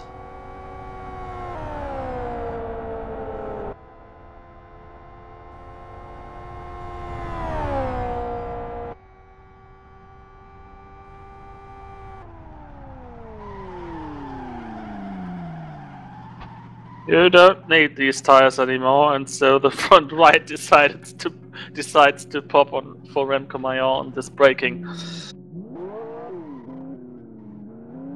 2014 winner of the Kyoto 500 race in the 7th edition. Just to sum up the race, we've seen a very nice green flag period. Sadly, many cautions in the early stages. We've got a total of, 10 cautions actually, with the final one ending the race. There goes the next tire, and there the third. We've seen probably Decoachster 1 joined. a very entertaining situation during the green flag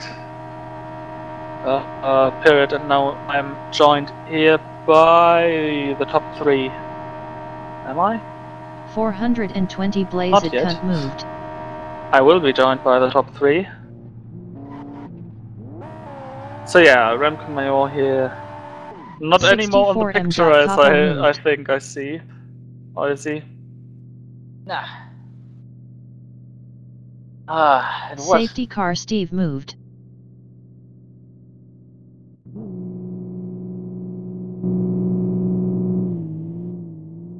And what we totally missed is that Stephen Martin actually got third place in front of Isaac Price. So just a quick rundown of positions. Remco Mayor wins this race in front of Martin Capal. Stephen Martin, Isaac Price in fourth, Cameron Coates fifth, then Yanni Vehe-Kupush in sixth, seventh Jack Sedgwick in front of Jesse Telkeler and Simon Murphy, 10th for the Italian Nicola Mangani, in front of Jan Harmon and Tobias Pachali.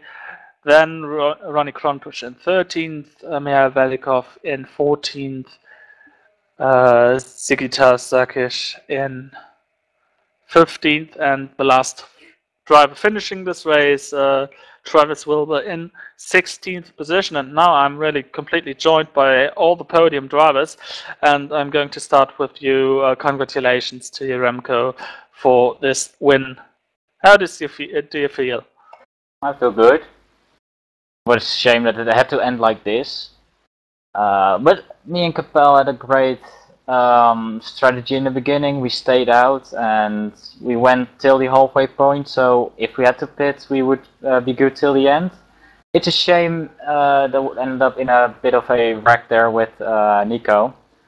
But we were working together with the three of us and yeah, got back up to Isaac. So it's a shame it had to end under safety car. It would have been a great battle for the end. You two, you and Martin, you were in the same TeamSpeak as I've seen. Yes. How was your talking throughout the race? Give us some insights.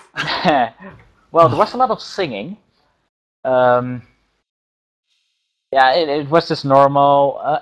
At the moment, we noticed that we had the chance to win. It ended up pretty serious. Well, most of it. But yeah, it was pretty normal actually. Anything to add, Martin? Well, I think he said everything. I mean, we did a really good job trying to stay away from the other guys on the restart and everywhere. We did some nice drafting with Nico. It's a shame that Nico had to retire because we did a really good job trying the three-way draft with him. Yeah, we made some little mistakes. For example, at the halfway point where we were about to pit, we had a little touch and I crashed. I spun out, so that was a bit unfortunate. But other than that, it was perfect. Like we couldn't do anything better. It's a shame that the race didn't end on the green because we really would have probably had a nice battle to the finish line. But yeah, that's about it. How did you two feel when you were one lap down to the leaders at that point?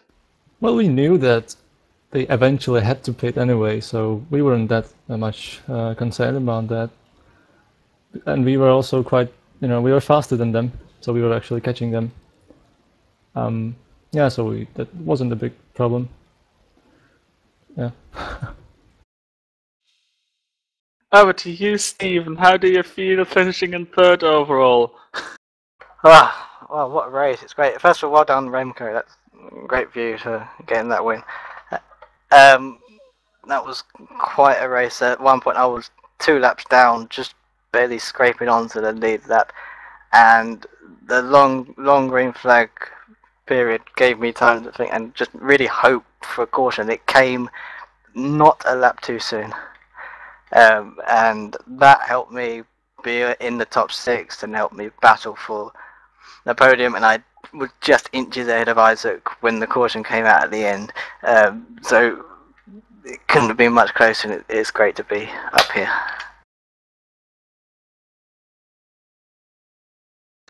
Is it your biggest result you produced, or does anything else come close to this? No, I'd say nothing really comes close. Certainly my best result on LFS. It's great. It was great to just be in the situation fighting for ultimately the win, which we could have. Me and Isaac could have fought for the win if it stayed green. who knows, Remco and Martin could have been battling too much. But it's great just to be in that situation after being on the brink of 2 laps down at one stage. So, back to you, Remco. Is there any kind of celebrating planned now for the rest of the day, which lasts another 5 minutes? Oh dear. I have no idea. You'll just go to bed. No, it's way too early for that. I don't think I'm gonna do anything out of the ordinary, but I'm just gonna have fun. Maybe drink some wine. That sounds tasty. So yeah, your final words in your native language, if you like, for everyone. Well, the last time I went about apple pie, so I don't have anything. You don't have anything, okay? What's with you, Martin? No, tak já poděkuji Jardovi za úžasnou strategii, protože bez toho bychom tady asi nebyli. A jinak, no, bohužel nevyšlo to, ale druhý místo je to můj nejlepší výsledek zatím, protože jsem předchozí 2 roky měl 2 třetí místa, takže já jsem spokojený. Šlo to docela dobře, nebyly tam velký problémy. Takže já jsem rád, že jsem takhle skončil. Díky. That's it. So, Stephen, it's a bit boring for you since our coverage language is actually your native language, but do you want to say anything? Well, I do just want to give a shout out for my teammate Owen Harmon, who it's his debut in this race. He's tried the last couple of years to get in, hasn't managed it, but he was here today. He had a great time. He led plenty of laps thanks to the green flag pit stop cycle. He's really chuffed about that, and hopefully he'll be back and get a better result. He didn't get the result he wanted, but he led laps at Kyoto 500. So it's been a great evening. And if I can, I want to add something as well. Me too. It's great. At 500, you can only win with a good teammate. And even though Martin isn't in the same team as me, we worked very well together. So I have to thank him for that. Yeah, I'm actually. Originally, I was about to stay in the pitwall channel with some people there, but then I was like, oh, shouldn't I join the DLM channel? There are like 2 people there, like Matt Kingsbury and you, Remco. So I joined them, and it worked. Oh, so, and congratulations with your fastest lap of the race. And 1 pit stop. And 1 pit stop, yeah. Wait, how many people? You're the only one. Yeah, I'm the only one. Well, except for Jonathan Palmer in the RB4. Oh, well. So yeah, thanks you 3. I hope you have a good rest of the night. Some final informations about this race. It was the 3rd fastest Kyoto 500 with 144.12 miles per hour, or in metrics 231.97 kilometers per hour. See you next year on Rockingham. Oh wait.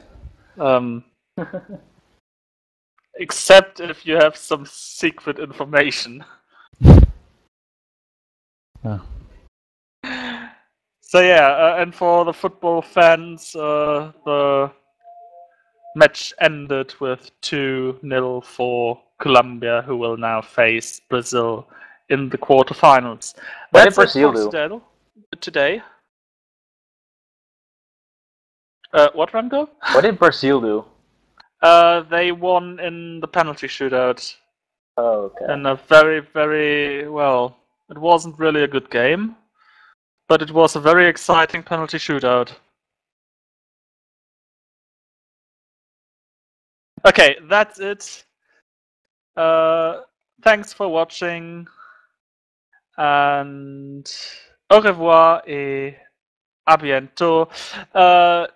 Now, just mentioning once more everyone who helped here: Stuart Baker, Conor McMullen, Zdenek Kagash, Carolus Montechitis, Of course, Jack Atkinson and Jonathan Provost and Jonathan Palmer, without whom this wouldn't have been possible to be organized. And yeah, that's it for today. And now, really, à bientôt, au revoir, see you soon. Bye. After.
Kid joined.